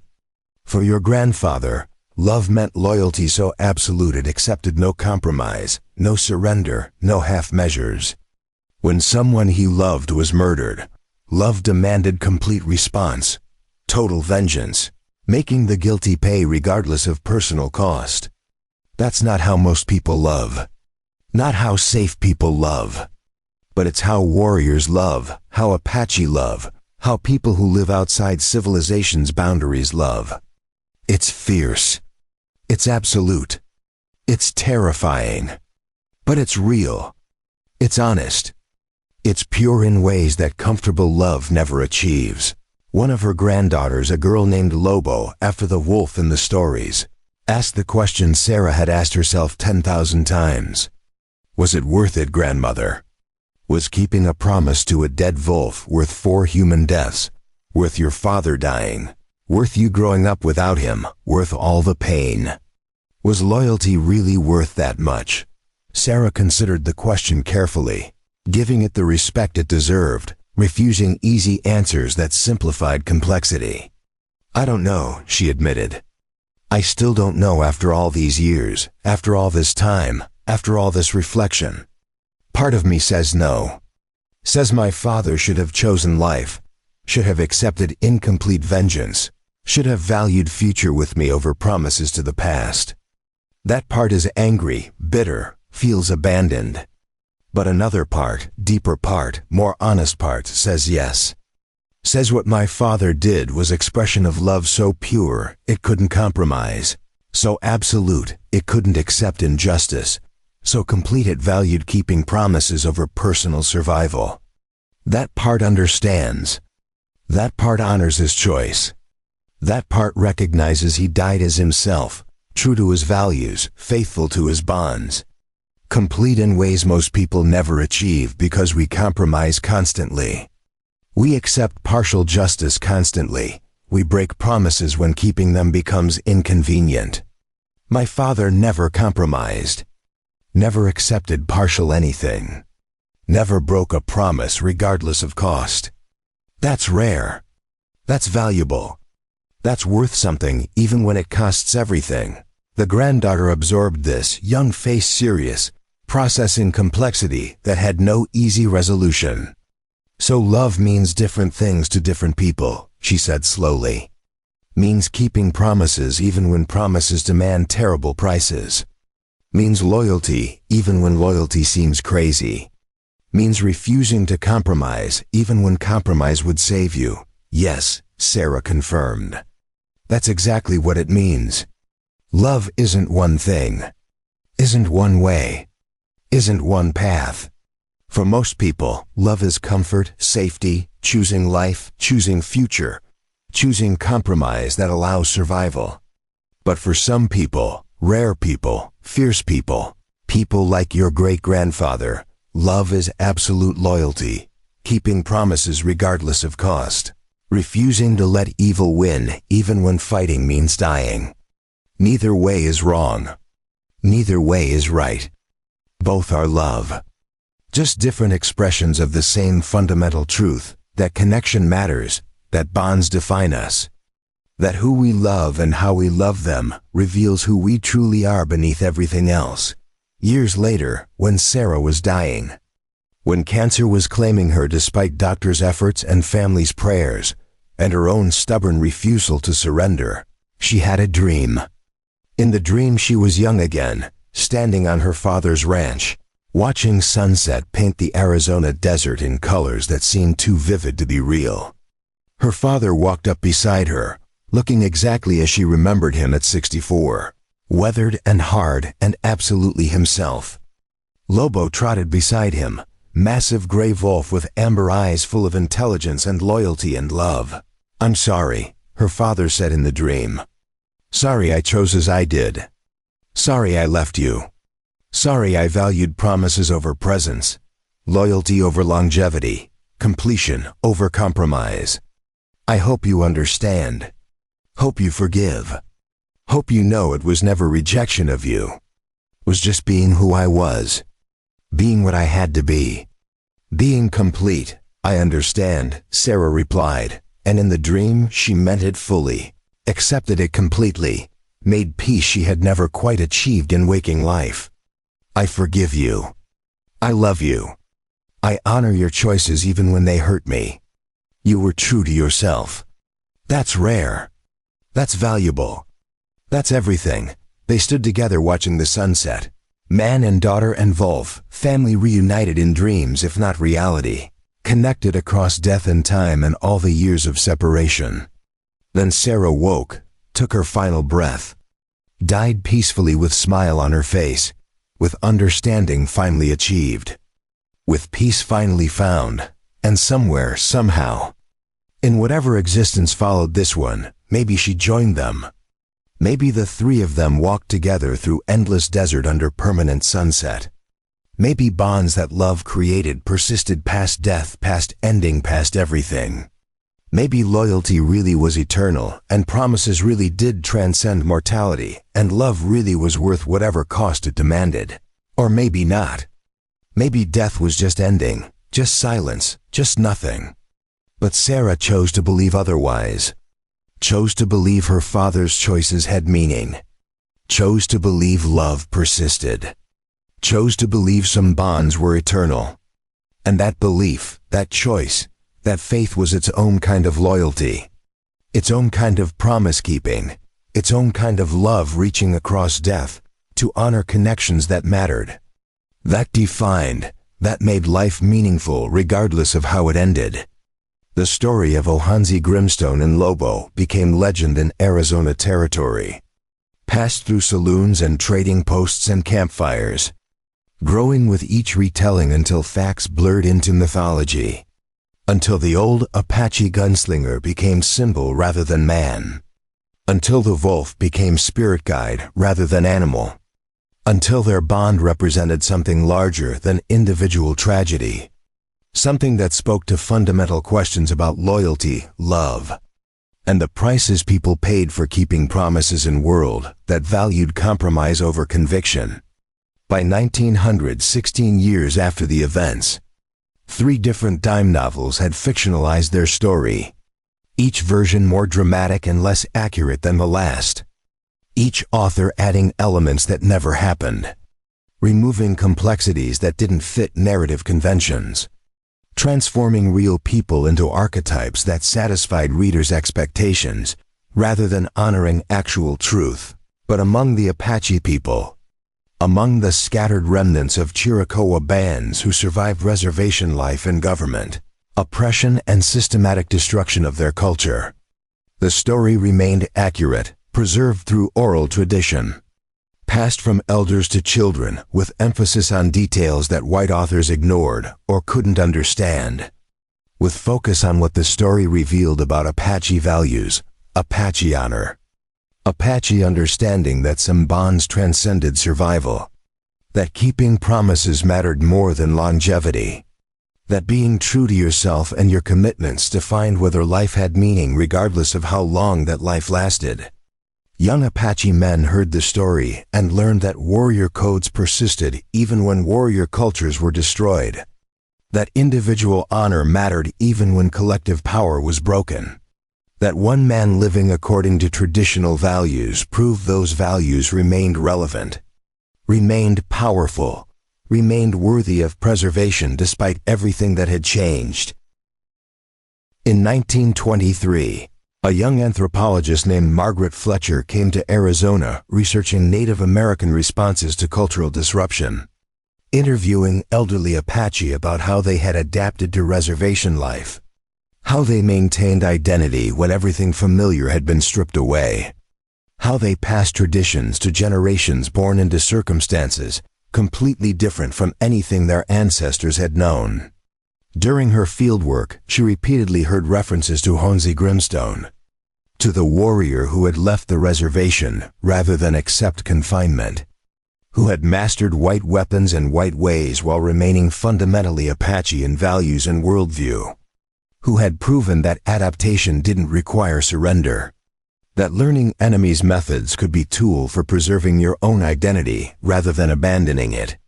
She eventually tracked down an 80-year-old man named Dahana, who had known Ohanzi in childhood, who had trained with him in traditional warrior skills before the reservations came, who had chosen different path, had stayed with the tribe, had accepted confinement rather than isolation, had survived through compliance rather than resistance.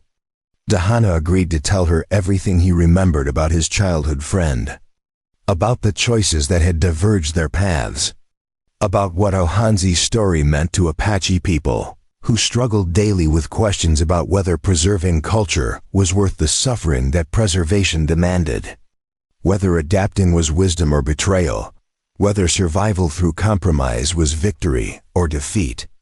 Ohanzi was my brother in all ways except blood, Dahana told her, speaking in Apache while his grandson translated, his voice carrying weight of decades, of memories, of understanding that came from living long enough to see how choices played out across lifetimes.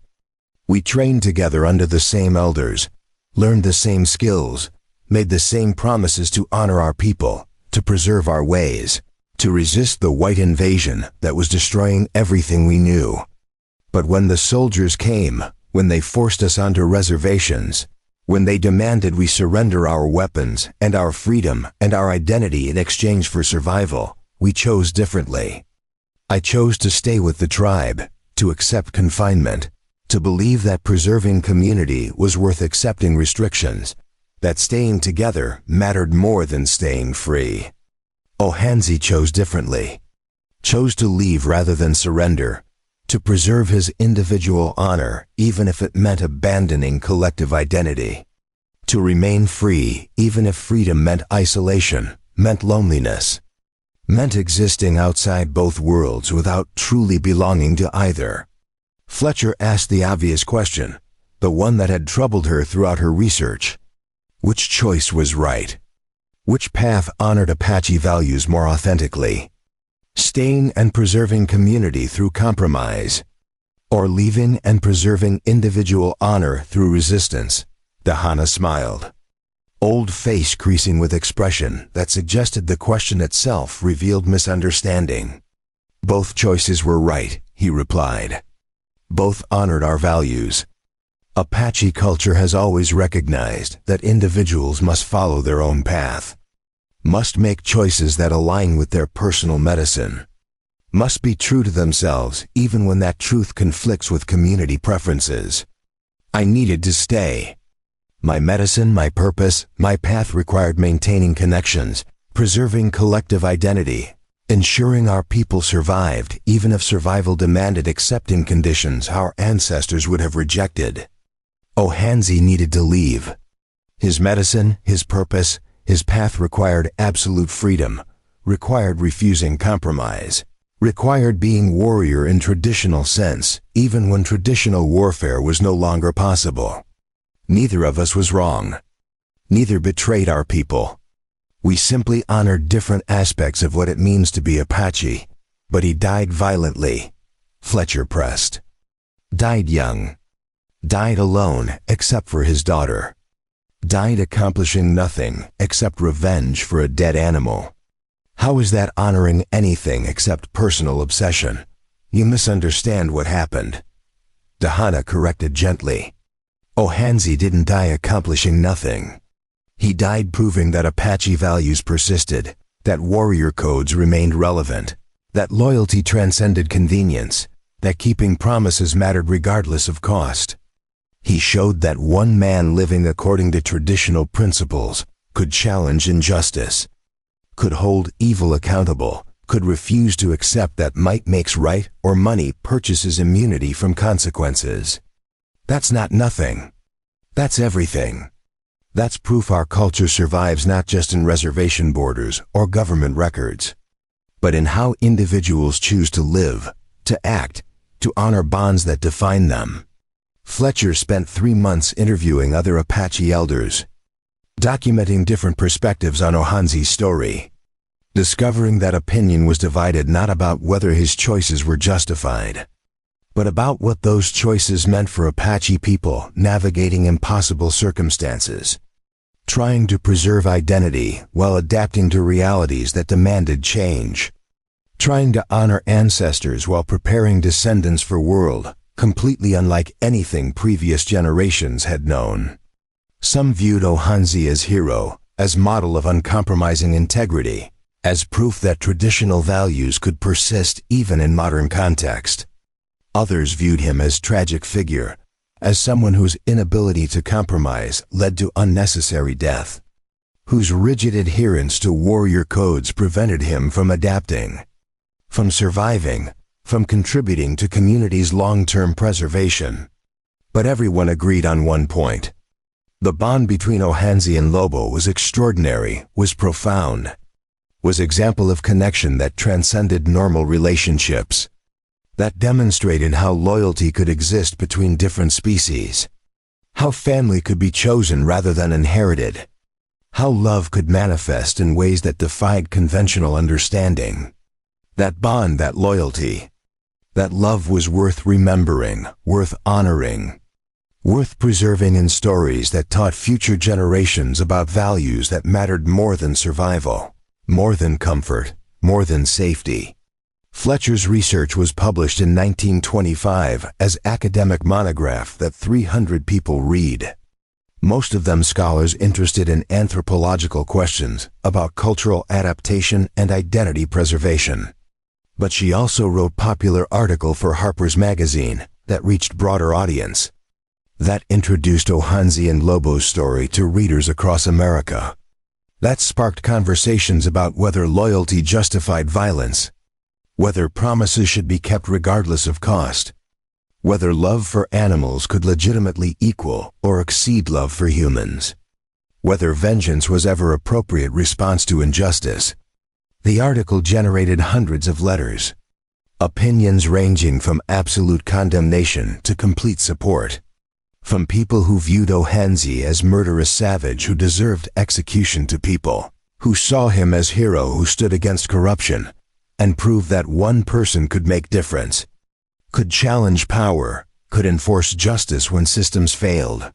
Fletcher was surprised by the intensity of response, by how deeply the story resonated with readers who had never met Apache people, who knew nothing about warrior cultures, but who recognized something universal in the bond between man and Wolf, in the choice between compromise and integrity, in the question of whether keeping promises mattered more than surviving.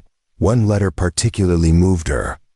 Came from elderly woman in Boston named Catherine Morrison, who had lost her husband 2 years earlier, who wrote about grief that wouldn't fade, about connections that survived death, about understanding exactly why Ohanzi had chosen as he did, because when you truly loved something, anything, anyone, letting their murderers walk unpunished was impossible, was unthinkable, was betrayal worse than death.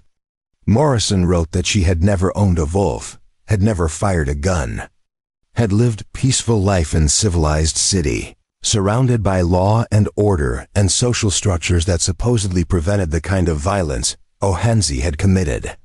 But she understood him completely, understood that some bonds demanded protection regardless of cost, that some injustices required response regardless of consequences. That sometimes being true to yourself and your values meant breaking rules that others considered absolute. Fletcher kept that letter for rest of her life. Returned to it when her own research felt abstract. When theoretical questions about cultural adaptation seemed disconnected from actual human experience. When she needed reminder that stories mattered not because they documented history, but because they revealed truths about love, loss, loyalty, and choices that defined whether life had meaning. She visited the Grimstone Ranch once in 1924, found it abandoned.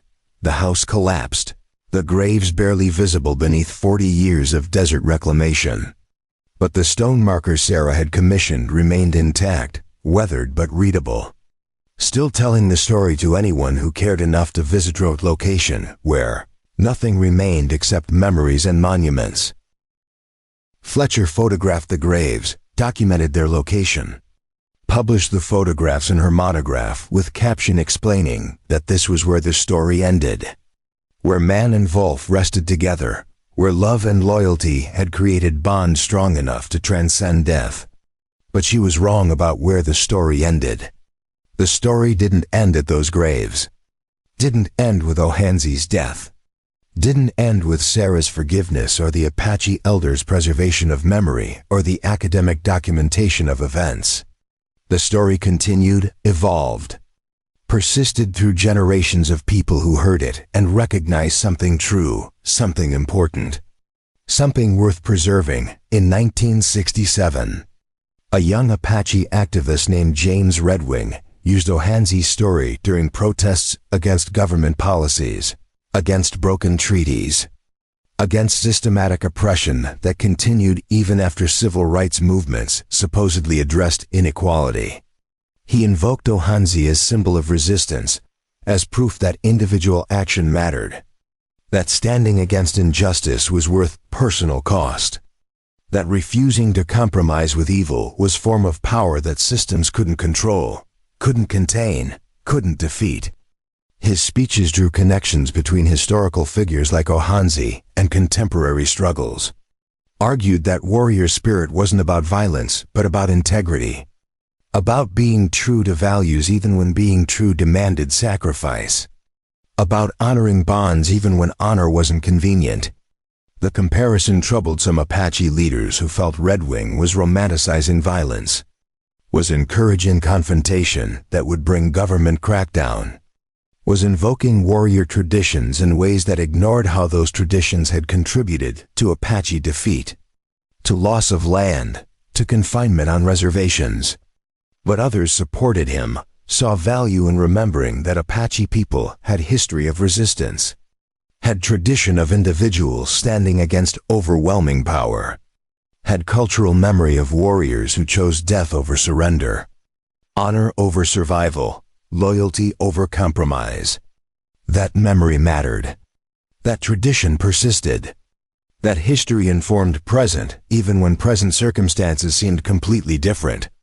By the 1980s, Ohanzi's story had been adapted multiple times, appearing in television western as minor subplot, in novel that fictionalized events while claiming historical accuracy, in folk song written by singer-songwriter who had read Fletcher's article and been moved by the bond between man and Wolf, by the choice Ohanzi made, by the questions the story raised about whether love justified violence, whether loyalty demanded vengeance, whether keeping promises was worth dying for. Each adaptation changed details, emphasized different aspects, interpreted events through contemporary concerns and values. But the core remained consistent. Man loved Wolf. Wolf was murdered. Man avenged Wolf. Man died keeping promise. That simple structure carried emotional weight that transcended specific circumstances, that spoke to universal experiences of loss, grief, loyalty, and the impossible choices love sometimes demanded. In 2003, a wildlife biologist named David Chun visited the Grimstone Ranch site while researching wolf populations in Arizona, trying to document whether Mexican gray wolves, nearly extinct in the region, might be successfully reintroduced. whether habitat still existed to support them, whether human communities would tolerate their presence or would shoot them on sight, the way wolves had been systematically exterminated throughout the American West during the 19th and 20th centuries. He had heard Ohanzi's story, knew the basic outline, understood it as historical curiosity, as interesting footnote to the complicated relationship between humans and predators, between civilization and wilderness, between control and coexistence, but standing at those graves, reading the stone marker that had survived 119 years of weather and neglect, Chun experienced unexpected emotion, unexpected connection to story he had previously dismissed as melodramatic, as excessive, as example of unhealthy obsession rather than genuine love. He realized he had been wrong. The bond between Ohanzi and Lobo wasn't obsession, was recognition that some connections transcend species, transcend conventional categories, transcend expectations about what relationships should look like or how deeply they should matter. That recognition was radical in 1884 when most people viewed animals as property, as tools, as resources to be used without consideration of their subjective experience, their capacity for relationship, their value beyond utility. It remained radical in 2003 when environmental ethics had evolved, but still struggled with questions about whether animal lives mattered equally to human lives, whether protecting wildlife was worth economic costs, whether predators deserved preservation even when their presence threatened livestock, threatened profit, threatened human dominance of landscape. Chun wrote about his experience in Professional Journal, connecting Ohanzi's story to contemporary conservation challenges, arguing that successful wildlife protection required recognizing that animals were individuals rather than abstractions, were beings capable of relationship rather than just populations to be managed, were worthy of loyalty rather than just policy consideration. His article sparked debate among biologists who felt he was anthropomorphizing, was projecting human emotions onto animals that didn't experience emotion the same way, was making conservation more difficult by framing it in terms of individual relationships rather than ecological systems. But other biologists offended him, argued that emotional connection was legitimate motivation for conservation, that stories like Ohanzi and Lobo's inspired people to care about wildlife in ways that scientific data never achieved, that love was valid reason to protect species even when ecological arguments failed to convince. The debate continued for years, unresolved, probably unresolvable, because it touched fundamental questions about what matters, what has value, what deserves protection, what we're willing to sacrifice for, what defines meaningful life. Those questions had no definitive answers, just competing perspectives, just different value systems, just choices each person made about what they believed, what they honored, what they were willing to die for, or kill for, or dedicate their lives to preserving. In 2018, Sarah's great-granddaughter, a woman named Lobo Morrison, visited the Grimstone Ranch for the first time in her life, traveling from California to Arizona to see the place where her ancestor had made choice that defined subsequent generations, that created family legend, that established pattern of asking whether loyalty justified extreme action, whether keeping promises mattered more than surviving, whether love demanded vengeance or forgiveness. Lobo was 32, a lawyer, a person who believed in systems, in process, in working within established structures to address injustice rather than taking individual action that violated law even when law seemed inadequate. She stood at the graves expecting to feel distance, expecting to judge Ohanzi's choices from perspective of modern person who had options he lacked, who lived in world with functioning legal system, with protections against the kind of violence he had experienced and committed, with alternatives to blood vengeance that supposedly addressed wrongs without perpetuating cycles of killing. But standing there, reading the marker, imagining her ancestor kneeling in this exact spot promising his dead wolf that he would make murderers pay. She felt something unexpected. Felt connection. Felt understanding. Felt recognition that maybe systems weren't enough. Maybe sometimes individual action was necessary. Maybe sometimes keeping promises required breaking rules.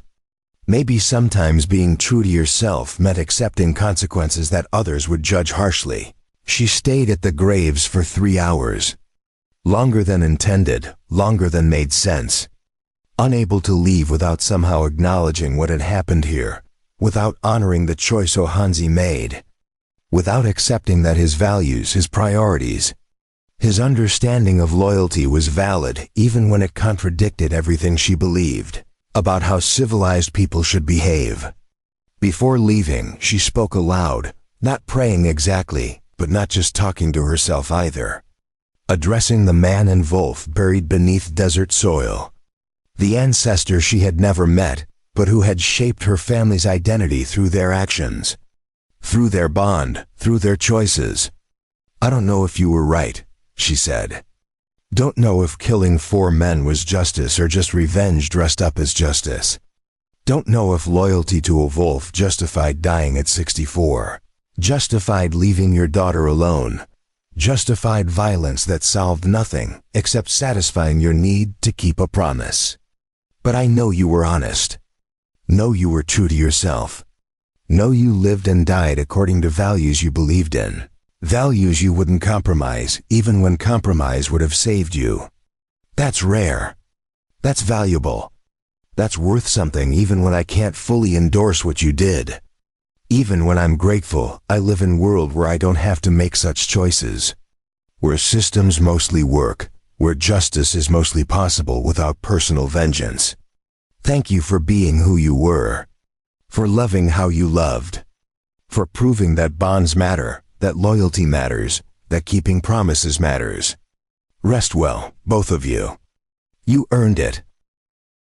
She left Arizona the next day, returned to her life, to her work, to cases involving corporate malfeasance and civil rights violations and environmental damages, to fighting injustice through proper channels, through legal briefs and courtroom arguments and systematic reform rather than bullets and blood and direct action. But she carried something new, something that changed how she understood her work, how she approached cases where systems failed, where powerful people escaped accountability, where justice was delayed or denied or simply impossible through established processes. She understood now that sometimes individuals had to act, had to enforce accountability, had to refuse accepting that power meant immunity from consequences. She couldn't do what Ohanzi did. Couldn't kill. Couldn't take law into her own hands literally. But she could be uncompromising in other ways. Could refuse settlements that let guilty parties escape without admission of wrongdoing. Could pursue cases beyond what was profitable, what was convenient, what made career sense. Could keep promises to clients even when keeping them demanded personal cost. That was legacy. That was what Ohanzi and Lobo's story meant across 5 generations, across 134 years. Across cultural transformations that made 1884 seem impossibly distant. Impossibly different, impossibly irrelevant to contemporary concerns. The specific circumstances changed. The specific choices evolved. But the fundamental questions persisted. What matters enough to die for? What promises are worth keeping regardless of cost? What bonds define who we are regardless of how others judge? What loyalty demands when convenient compromises are available? What love means when love requires sacrifice that seems disproportionate, excessive, unjustifiable to anyone except the person making sacrifice? Those questions had no universal answers. Just individual responses. Just personal choices. Just each person deciding what they believed, what they valued, what they would defend, what they would avenge, what they would honor, what they would preserve even when preservation demanded everything. Ohanzi Grimstone chose loyalty over survival, chose keeping promises over living, chose honoring his bond with Lobo over accepting compromise that would have saved his life. That choice could be judged as admirable or as tragic, as heroic or as foolish, as model of integrity or as example of destructive obsession. All interpretations had validity. All perspectives offered truth, but the choice was authentic, was honest. Was Ohansey being completely himself, living according to values he believed in, dying in ways that matched how he lived? That authenticity, that integrity, that absolute commitment to being true to himself and his bonds, that was what mattered. That was what persisted.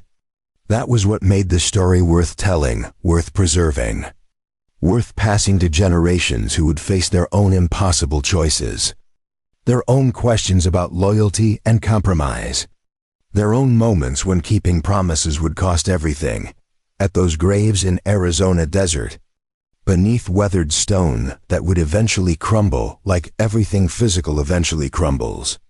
Rested man and Volf who proved that love transcended species, that loyalty transcended survival, that bonds transcended death, that some promises were worth keeping regardless of cost, and that was everything. That was the story. That was the legacy that would persist long after graves disappeared, long after monuments eroded, long after names were forgotten. Because the truth they represented was eternal, was fundamental, was about what makes life meaningful beyond just breathing, beyond just surviving, beyond just existing. It was about connection, about loyalty, about love fierce enough to demand vengeance, absolute enough to accept death, pure enough to keep promises when breaking them would have been easy, understandable, forgivable. That was Ohansey, Grimstone, and Lobo. That was their story. That was their gift to everyone who heard it and recognized something true, something important, something worth dying for, together in life, together in death, together forever, avenged by love. 1 year after Lobo Morrison's visit to the graves, a wildfire swept through the Arizona desert, consuming 40,000 acres in 3 days, destroying abandoned homesteads and erasing landmarks that had survived for over a century. The Grimstone Ranch burned completely, the collapsed house reduced to ash, the wooden fences disintegrated. Even the hardy desert plants that had reclaimed the property turned to carbon and memory. When the fire finally passed, driven east by shifting winds, almost nothing remained of the place where Ohansey had lived his final years, where he had buried his beloved companion, where he had made the choice that defined his legacy. But the stone marker survived. Scorched black, cracked from heat, partially buried under ash and debris, but intact.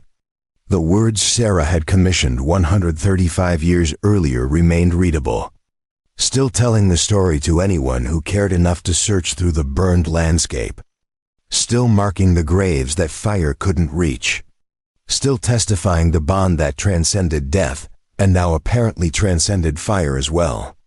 A Forest Service crew discovered it during post-fire assessment, photographed it, documented its location, noted in their report that someone should probably preserve it, move it to museum or historical society, protect it from future fires or vandals or simple erosion that would eventually claim even stone. That report reached Lobo Morrison 6 months later, forwarded by Arizona Historical Preservation Society that had researched property records, traced ownership through generations, identified her as closest living relative with legitimate claim to anything found on the site. She flew to Arizona immediately, met with Forest Service representatives, arranged for the marker to be carefully excavated, transported, restored by stonemason who specialized in historical preservation.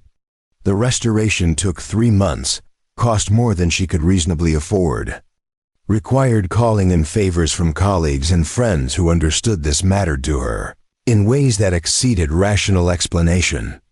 The restored marker was installed in small memorial garden in Tucson, public space where people could visit, where the story could be shared, where Ohansey and Lobo's legacy could continue reaching people who needed to hear about loyalty, about bonds that transcended species, about keeping promises regardless of cost. The dedication ceremony in autumn 2019 drew unexpected crowd. Maybe 200 people, mix of Apache community members. Wildlife advocates, historians, people who had heard the story and felt compelled to witness this final chapter. This preservation of memory against forces that constantly threaten to erase past. Lobo Morrison spoke at the ceremony. Brief remarks about loyalty, about love, about bonds that demanded everything and received everything in return. She talked about promises kept at terrible cost, about integrity that refused compromise, about living according to values even when values conflicted with survival. She talked about her great-great-grandfather as flawed human being who made choices she wouldn't make, wouldn't endorse, couldn't fully defend, but who was authentic, was honest, was absolutely himself in ways that most people never achieved. After the ceremony, an elderly Apache woman approached her, introduced herself as Dahana's great-granddaughter, explained that her family had preserved stories about Ohanzi, had passed them through 4 generations, had maintained memory of the warrior who chose freedom over confinement, who lived according to traditional values even in modern context. She thanked Lobo for preserving the marker, for ensuring the story continued, for recognizing that some memories mattered enough to fight for. That evening, alone in her hotel room, Lobo reviewed photographs from the dedication, studied faces of people who had attended, wondered what had drawn them, what the story meant to each person. Why bond between Apache Gunslinger and Gray Wolf resonated across 135 years. She concluded that the story endured because it addressed questions that never became outdated, never stopped mattering. What are you willing to die for? What promises will you keep regardless of cost? What bonds define who you are?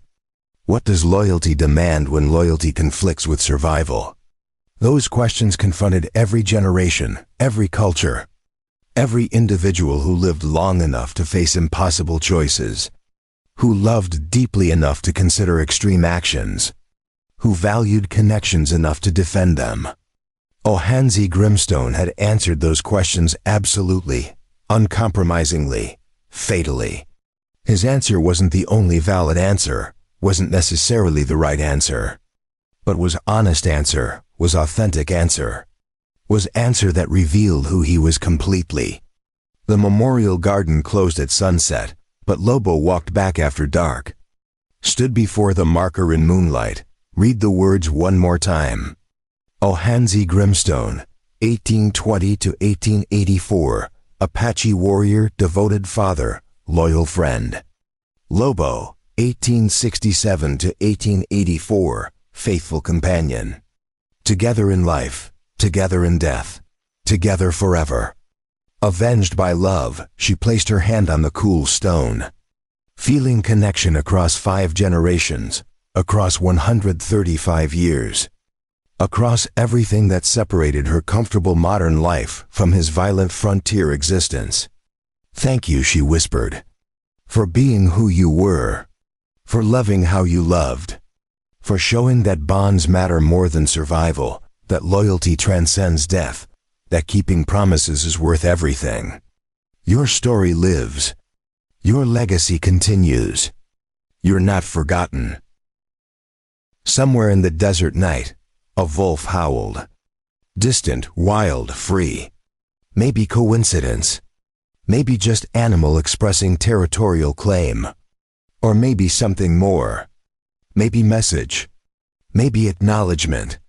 Maybe proof that some bonds really did transcend death, really did persist forever. Lobo Morrison smiled, turned away from the marker, walked back toward her hotel carrying certainty that she had done right thing, had honored her ancestor properly, had ensured his story would continue reaching people who needed to hear it, together in life, together in death, together forever, avenged by love. Up next, you've got 2 more standout stories right on your screen. If this one hit the mark, you won't want to pass these up. Just click and check them out, and don't forget to subscribe and turn on the notification bell so you don't miss any upload from us.